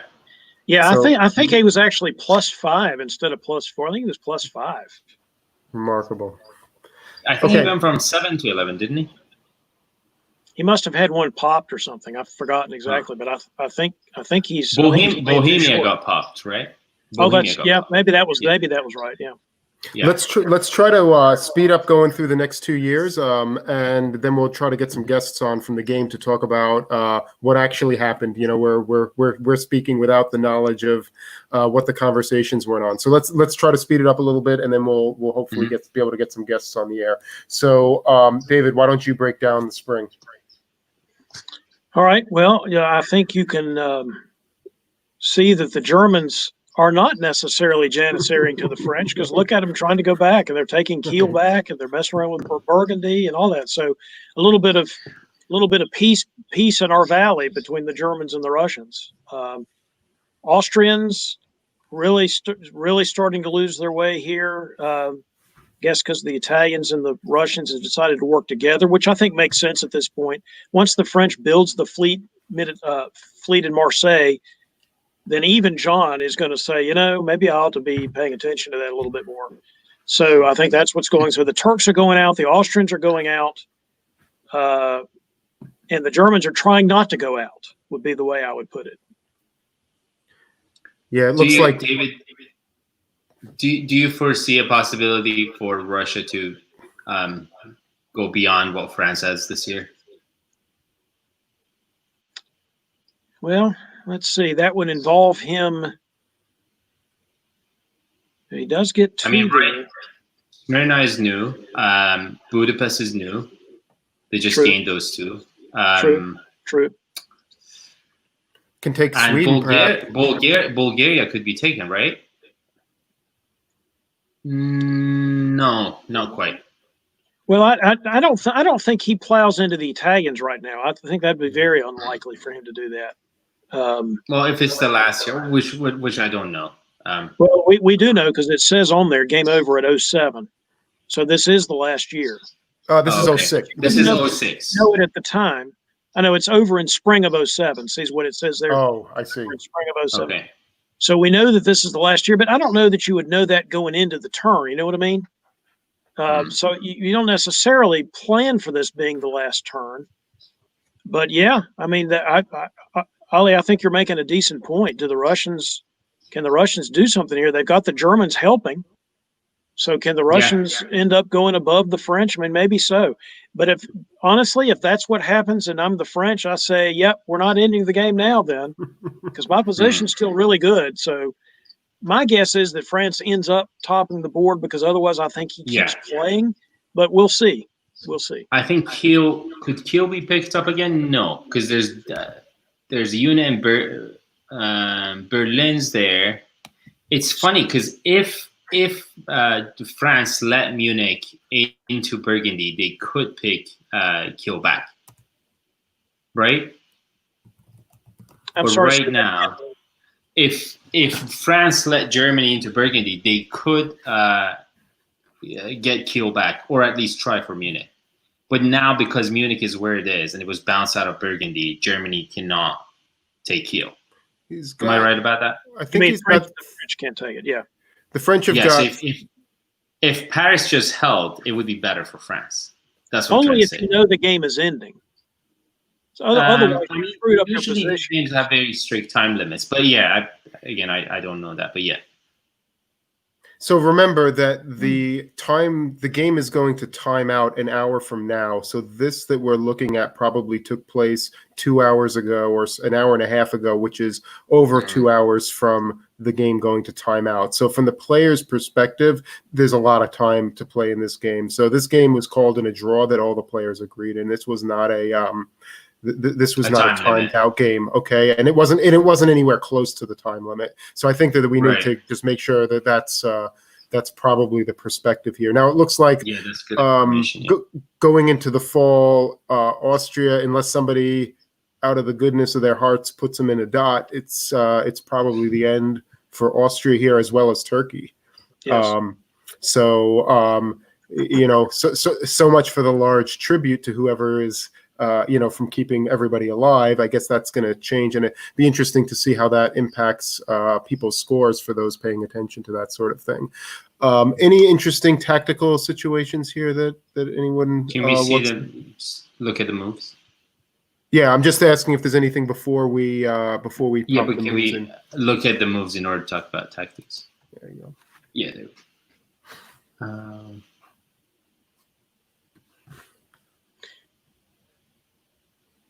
Ali, you want to go ahead? I'm trying to see if there's anything interesting. It's just a boring turn. It looks like there's some movement involved. I mean, the Norwegian. Yeah, I mean, good defense on. So Norwegian was moved out. Interesting. Yeah, he tried to convoy to Norway, and instead the Russians kicked him out of Norwegian. And it looks like the Russians kept their dots, and really, I mean, those are not moves that the Russian makes going in knowing that this is the last turn of the game. I mean, so this is an interesting, yeah. There's no convoy paradox here, right? Because Norwegian was attacked. That's not a paradox. It was because it was dislodged by the unit supporting against it. Yeah, correct. But what do you guys think? Was he expecting German support to Norway? It's hard to imagine why else he would have done that, right? Yeah, that's about the only thing that makes sense, and even that doesn't make a whole lot of sense to me. Because he knows it's going to get cut. Yeah, I just think Chris has been playing a great game, but I don't quite get that particular move. Yeah. So I mean, I guess the question is, what else would he do with it? He knows Norwegian cannot be defended, so what else is he going to do with Eddie and Norwegian? I guess that's my question. It could support Belgium to north. Did he want to support? Yeah, I guess he could do that. But he knew it was going to get cut, so why split? So you're saying it was a throwaway move, anyways. What you're saying? It was like, what am I going to do? That's my guess, because he could support Belgium to north, but then I think he knew that it's going to get cut anyway.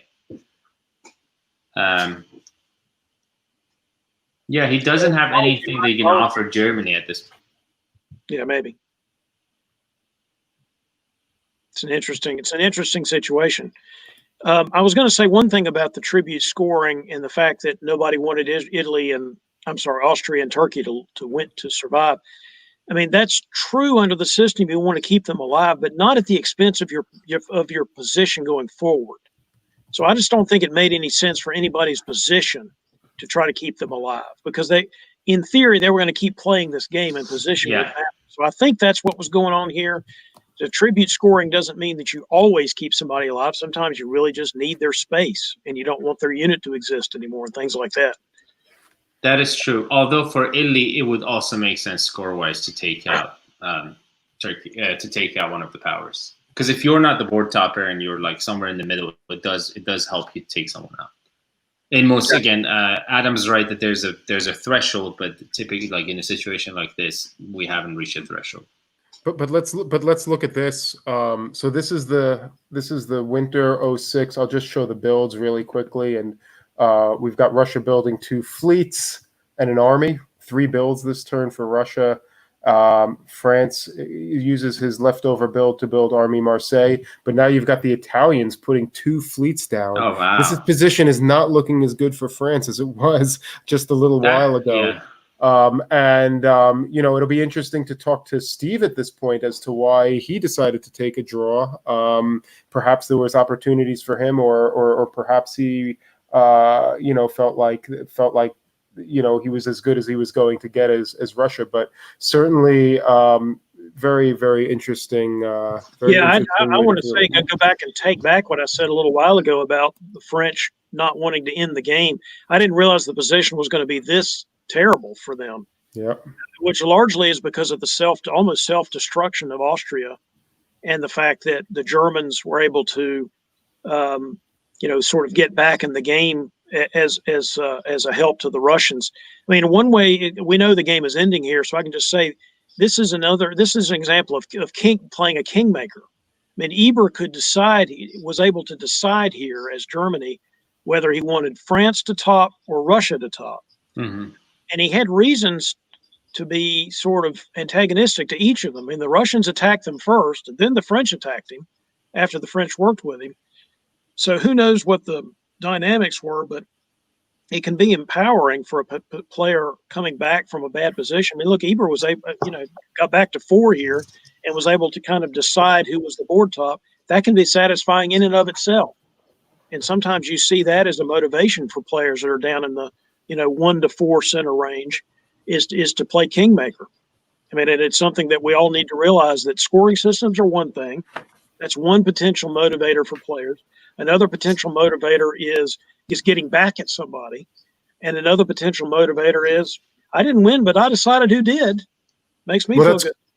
Well, that's great, David. I I see Eber is actually waiting in the studio, so let's actually bring him in, and we can have this conversation with the man himself. Yeah. Hi, Eber. Hi, Eber. Hey, welcome to the broadcast, Eber. It was great to see you in this game, and really great job sticking it out in what was a really tough position. And why don't we start? Just tell us a little bit about yourself and how you got into the diplomacy hobby. Yeah, my name's Eber. I play with the Weasels normally. And I actually got into diplomacy about 6 years ago, when I was like 12 or 13, and just played with friends for a few years before getting into the online hobby, and then finding the Weasels on what's the meetup.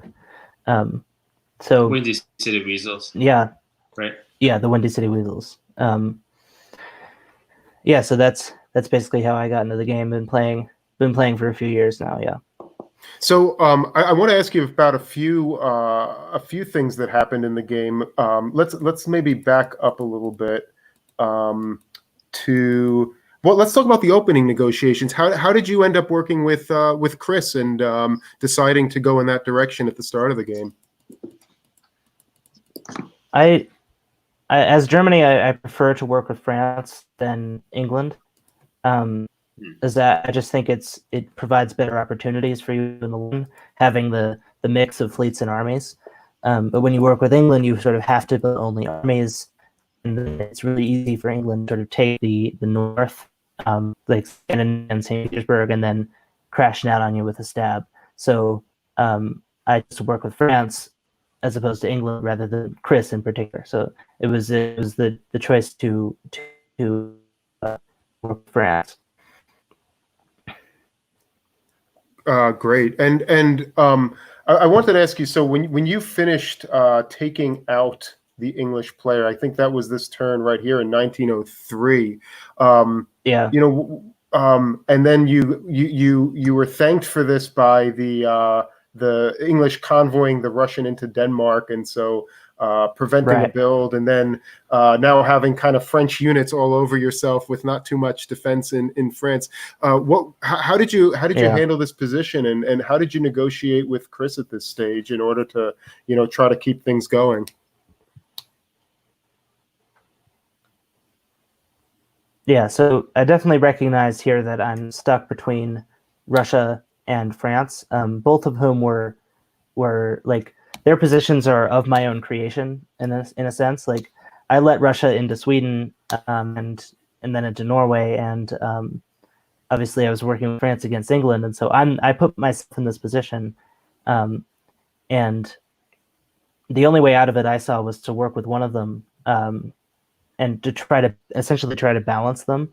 I came to that conclusion later, but at this point I was like, all right, Chris, I just need your help to fight against Russia, because he's attacked me, and he's at 9 at this point. Chris was only at 7. And so I'm like, all right, Chris, it's in my best interest to fight Russia with you.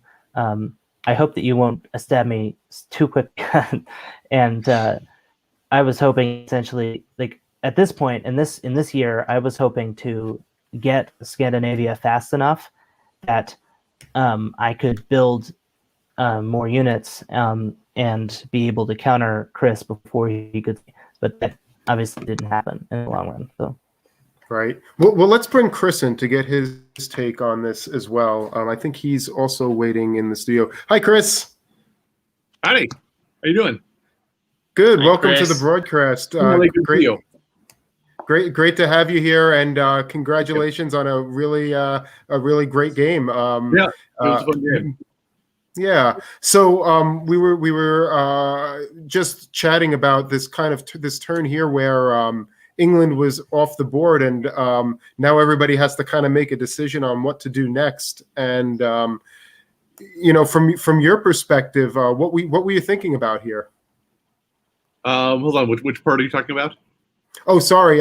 So we're in 1903 after England was taken out of the game, and Russia had just convoyed into Denmark, taking that off of Germany, so that Germany failed to build. And now you're sitting with a lot of units in the north, obviously.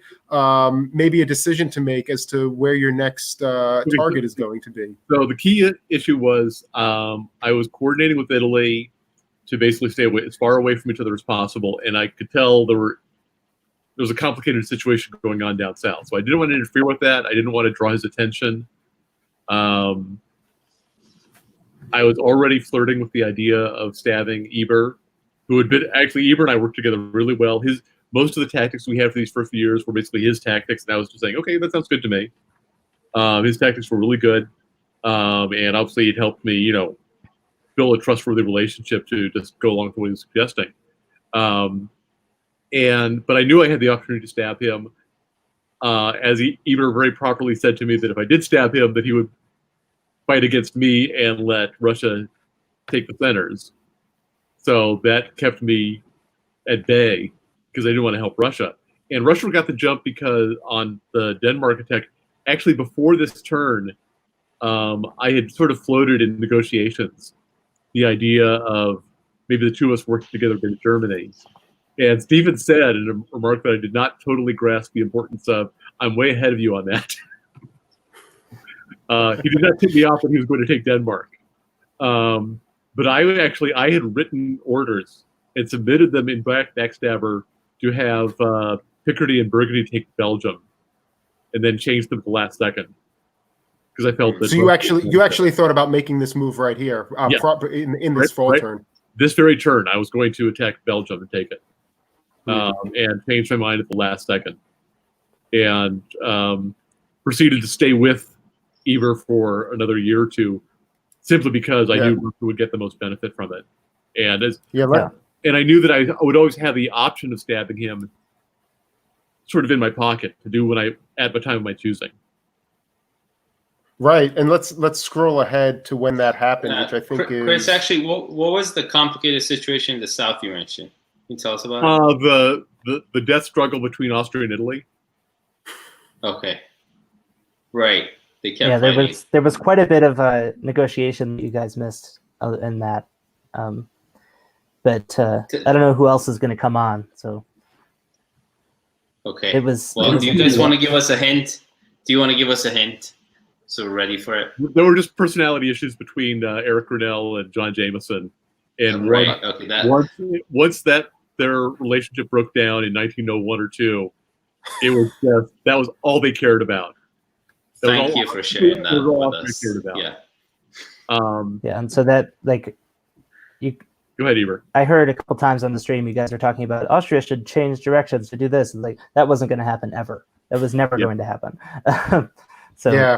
One of the things we're not privy to is the ongoing conversations on the board, and so and obviously that being such a huge part of the game, we're often left a little bit in the dark. Austria was too much determined at this point to just punish Italy in any way possible. Okay. And so, and particularly once Russia attacked Turkey, I realized, well, I don't want to undermine Italy at all. Italy is the only thing standing between me and the RT, or the R, actually. Yeah. As I was the only thing R standing between you and the R in the north. Yeah, exactly. And then that was exactly it. That was why I waited as long as possible for stabbing Germany. And it's like, I just felt like, okay, now I can get as many. And people were, the end of the game came early because people were already starting to rumble for a draw. I think. Why do you think that was? Eric. Yeah, the year before. It was Eric. I guess. It was Eric. Everyone but me was. But he was eliminated before. Sorry, Chris, go ahead. The year before I stabbed Germany, everybody else was mostly leaning toward a draw. I think Italy, John Jameson was on the fence, and I kind of leaned on that to veto the draw. But everyone else was fine with it, I think. Eber, what were you starting to say, Eber? I was saying it was Eric who proposed the draw. I see. So Chris, go ahead. Oh, so he was eliminated right before the draw, right? Yes. Eric was? But he had proposed it. He had proposed it the year before, and we voted, and I guess it was Chris who did not vote for it. Yeah, I vetoed it. Well, like there was never. I vetoed it before it got to a vote. Right. And which means you would have worked if you didn't veto. Yeah. No, Russia would have worked. This was when Russia was at 11 and I was. Oh, yeah, right. Okay. We didn't. I don't think we voted for it. So I just want to. We would go one more year, and then would be the draw. And I said, okay, well, now's the time to do what I can to get some centers. Yeah. So, Chris, I just want to ask you here. So, you made the decision to stab Germany, but you actually decided to not let the Russian into Munich. So this was still just concern over the Russia getting too big, rather than. The point was that I wanted to have the board top over Russia, and so I did not want Russia to take Munich. And I hoped that my one support would be enough to let Germany hold Munich, and that turned out to be true. Yeah. And so, Eber, you ultimately made the decision to play Kingmaker a bit in this game. Tell us a little bit about that. Well, my goal was sort of to have them be as close together as possible. And so when France swung into the top, I was like, all right, now I need to help Russia sort of counter him, because I mean, Stephen had made some more questionable moves earlier in the game, specifically with the armies in the north. And I was like, he needs my help in order to either get the board top or tie with Chris. And so I went to him immediately after, I think it was after this turn. So spring of 06, as soon as Zach said the timer started, I was like, all right, Stephen, meet me in the Brandenburg. We're going to talk about this right now. And so we went and we talked for like 5 minutes, and I was like, here's what you need to do. I'm going to do everything in my power to get you and France as close as possible. And that ended up having Russia be on top. And I don't know exactly how the scores worked out, but my Eber's tactics are really good. And in every turn before I stabbed him, he always came to me immediately and said, let's talk in whatever room. And after I stabbed him, we never talked again. Well, that was that. Well, And I Eber- knew that, I mean, he had said that if I stabbed him, he was going to turn against me and would prefer to help Russia. So I knew once I did the stab that it was going to be me against everybody, pretty much. Yeah. And so that's part of why I waited and why I took as many centers as I could, because the whole point was, if I thought Eber was going to give centers to Russia, then I needed to be as few centers as possible. I needed to have so few centers that it didn't really matter. But I was also hoping, because there have been people talking about a draw the year before, I was really hoping this would be the time when people said, okay, now we can draw. And unfortunately, I think a couple of people vetoed it in secret ballot. And Eber and Russia plotted out a way to come back, which, more power to them. They did a good job. Well, Eber and Chris, thanks so much for joining the broadcast, and congrats both on the game. Really well done. It was a very entertaining game. Thanks to you both. We're going to get good seeing you. Likewise, yeah. Great to see you guys. And we're going to get Russia and Italy into the studio now. Hello. Hello, Hi. Steve, and hello, John Jameson, whose name is appearing as Ed Smith for some reason. Where's Siobhan? You promised me Siobhan. All right. Okay. Come on, John. All right. So first of all, Stephen, congratulations on the board top. Thank you. Well done. It was a well executed game. Tell us a little bit about the ups and downs of it for you. Okay. Well, it was exhausting. I spent most of the game asking people what I should do and then figuring out what the best advice was and kind of going with the middle ground as much as I could. I would try to get people's opposing viewpoints and figure out what made the most sense, in the middle of that. It became clear really early on in the game that Eric wanted me to top the board and that he was never going to change that plan. So why was that? A multitude of reasons, I think. I think part of it was personal. I think against Italy, to reiterate what was already said.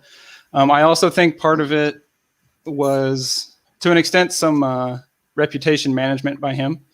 I have to give him credit. I could not have come anywhere close to this if he had not been essentially writing a ton of my orders. And it was so easy to believe that he was fully on board for me to just take over. So I felt bad having to listen to John and then just be like, yeah, okay, sure. And then continue doing what Eric wanted because I just knew Eric genuinely had my best interests at heart. And I wasn't entirely sure about John. That carried me a long way. Mm-hmm. Interesting. Sounds I popped up here one of what I think was one of the key moves of the game for you, or decisions of the game, which was you had been riding an RT for the first 2 years of the game, or at least what ostensibly looked like an RT, and then you made the decision, hey, I'm gonna go and kill Turkey here, and I've got the position to do it, and just kind of what was your thinking, and how did you come to the decision to do this? Yeah, well, Eric's idea. He pointed out the moves. And then, funnily enough, a minute later, John came and talked to me and said, Turkey's not buying anything you're selling. He's going to cover Ankara.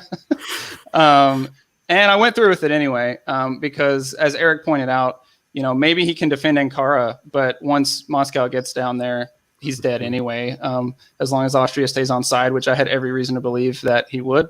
So I just went ahead and put it in. At first, in the negotiations prior to this, Turkey and I had agreed to bounce in the black again. But then as we talked through it more, he said he wanted to go to bull. And so I was like, oops, I forgot to change the order. He didn't believe me. But yeah, Eric just made a good pitch at how it was just guaranteed if I sent everything at Turkey that he was going to slowly die, because Bulgaria's south coast isn't that useful, and he didn't have a fleet in a good position, so it just made a lot of sense. Stephen, I have a question for you. Did you what was the reason you didn't build in Seb immediately? You built in Moscow. Was it because you didn't want to tip off Turkey immediately? Because I'm thinking you could get Ankara that same year if you built in Seb. I built in Moscow because I wanted to give myself options, because based on the negotiations, I didn't really know if I was going to send that towards Germany or Turkey or what I was going to do. And I didn't want to signal to anyone what my plan might be. So I just figured I realized early on that I was going to be growing, and I was kind of trying to hold back a little bit to not get, targeted by everyone. So it was kind of just my position is so cozy right now and no one's attacking me. I don't really need to sound the alarms. I see a comment. I see a comment from Brian Prevost saying, good job, Stephen, for figuring out other player motivations and using that to your advantage. And it really sounds like that's to a great extent what happened here. And kudos to you for being able to do that. That's such a huge part of this game. Cool. Thanks for that comment. John, so it sounds like a lot of the game was shaded by some difficulties with Austria, and it seems like you were really pointed in that direction. Is that kind of a accurate assessment? That's what kind of what the other players were sort of hinting at. In fairness to Eric, a lot of this was, we'd agreed early on that we'd do this. Just in public, when other people around just shout at each other, just because why wouldn't you? And we started off quite well in the alliance, and then I started to do things he didn't like, and then he just at some point he just switched and said everything's anti-Italy, and that's when Stephen got on side with okay, we'll just let them two fight it out and let everyone else just grow. Well, we didn't, and at some point I had to decide, well, Austria's got to go. John, what did you do that Eric didn't like? Convoy to Albania. Whenever it was. I think it's not quite surprising he would be annoyed by that, though. What was your plan when you did that? My plan was to blow up the fleet in Greece. Right. That was not coordinated, right? No. Okay. But the thing is, even at this point, Austria still has a viable position. He still can play. Eric just chose not to. Well, he vicariously kind of lived through Stephen, it seems. Yeah, and if that's what he wants to do and makes him happy, then that's what he should do. But I think the fact that all the Turkish dots turned Russian tells you everything you need to know about Austria and Italy, because there's just too much stuff doing too little. There was also a year that Chris Kelly moved both Picardy and Burgundy to Albania. Did you guys talk about that? Why he was doing that? I think he was trying to indicate there was that I would go there to stop the retreat. But okay, right. I mean, it sounds like a gunboat move because you guys could just talk, right? But he did the moves. Yeah. Well, that was something I was going to mention, and Steve kind of touched on this a bit. What was happening was people were going into a room, Turkey, Austria, and Russia, and in that room, and they wouldn't leave that room. You'd have to go in and fish somebody out, and then they still wouldn't come. So all the negotiating time was in that room with those people, and the rest of us, we're not playing diplomacy because nobody's communicating, and that's Yeah, that's a fair point. That's something I've actually brought up to Brandon about. In a real game, you go tap on someone's shoulder. I don't know what's the equivalent of tapping on someone's shoulder when they're in a room with other people and you're not supposed to go in. Yeah, and the other part of it was that a part of this was an individual player whose name starts with E and ends in Rick. He was keeping people in a room right up to the deadline. And if you want to call that time management, you call it time management. If you want to call it being rude, you call it being rude. I think filibustering maybe the.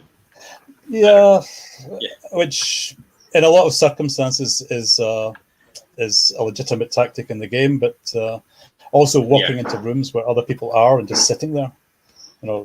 Oh, he would do that? Wow. He would do that. And I did communicate to Zachary how unhappy this was making me, and he did go and have a wee chat with Eric. But that kind of stuff, I mean, this, much as we love this game, so it's just a game. Yeah. So John, I don't want to cut you off, but I want to ask Stephen another question. So it was probably pretty apparent from pretty early in the game that this was going to be kind of Russia-France fighting for a board top. And I'm curious how your negotiations with France went in this game and how you managed that with this kind of obvious tension of maybe wanting to work with him a little bit in the north, but also wanting to make sure that you kept the edge up there. Yeah. So we actually first spoke in 1902. We didn't have the time in 1901. But by the time it was kind of clear England was going down, Chris reached out to me and said, "Hey, let's talk about, down the line squeezing out Germany." And I was like, "Yeah, that seems pretty obvious." And honestly, I was Chris kind of had me fooled, I think, for longer. Like, let me say this: had it not been for Eric kind of chiming in my ear all the time, Chris would have probably gotten the upper hand on me completely. I mentioned this in the comments a minute ago, but or a lot of minutes ago. But and the move when I took Munich, at that point, I was totally on board, thinking I'm just going to tell Chris what I'm doing, and he's going to help me, and it's going to be great. And I had this conversation with him where I was like, "Can you please cut, Kiel and this and that, so that I don't lose Denmark? I'm going to go to Berlin." And he was like, "Yeah, great."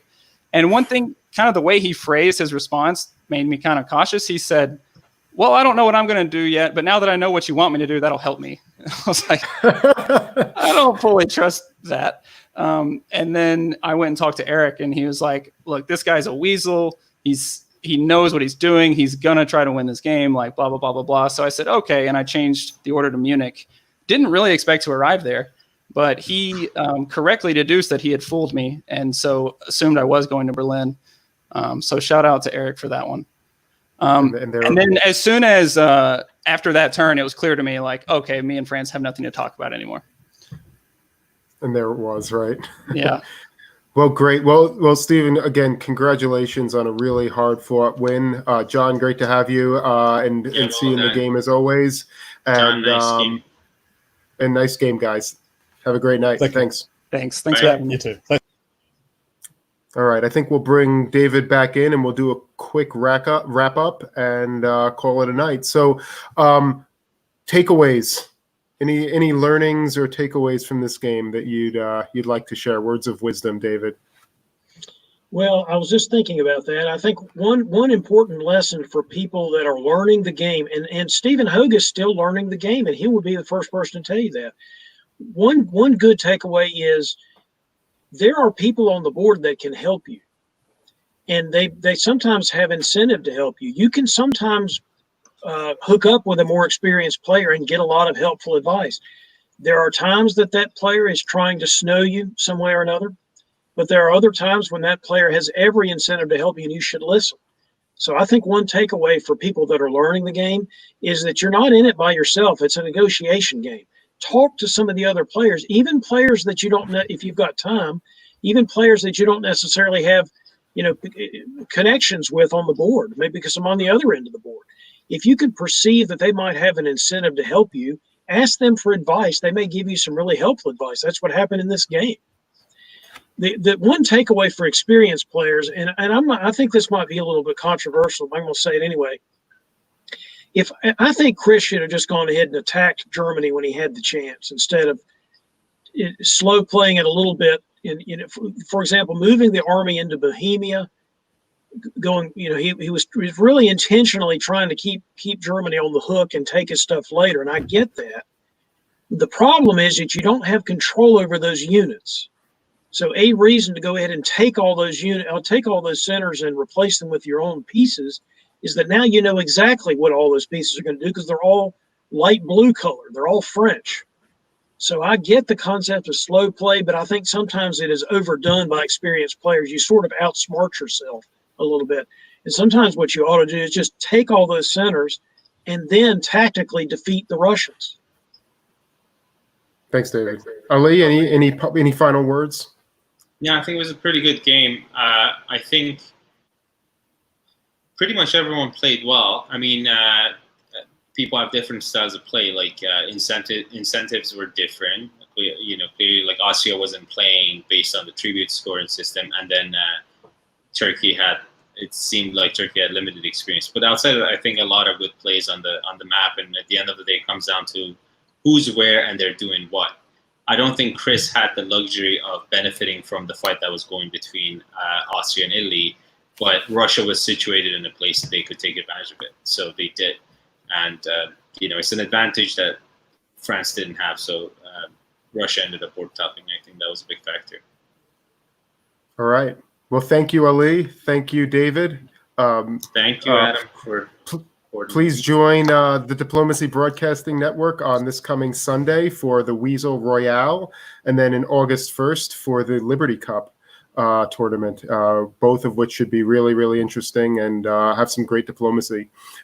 This is Adam Silverman, and I'm signing off for Diplomacy Broadcasting Network. Have a good night. Thanks to all the viewers. Good night, everyone. Bye. Good night.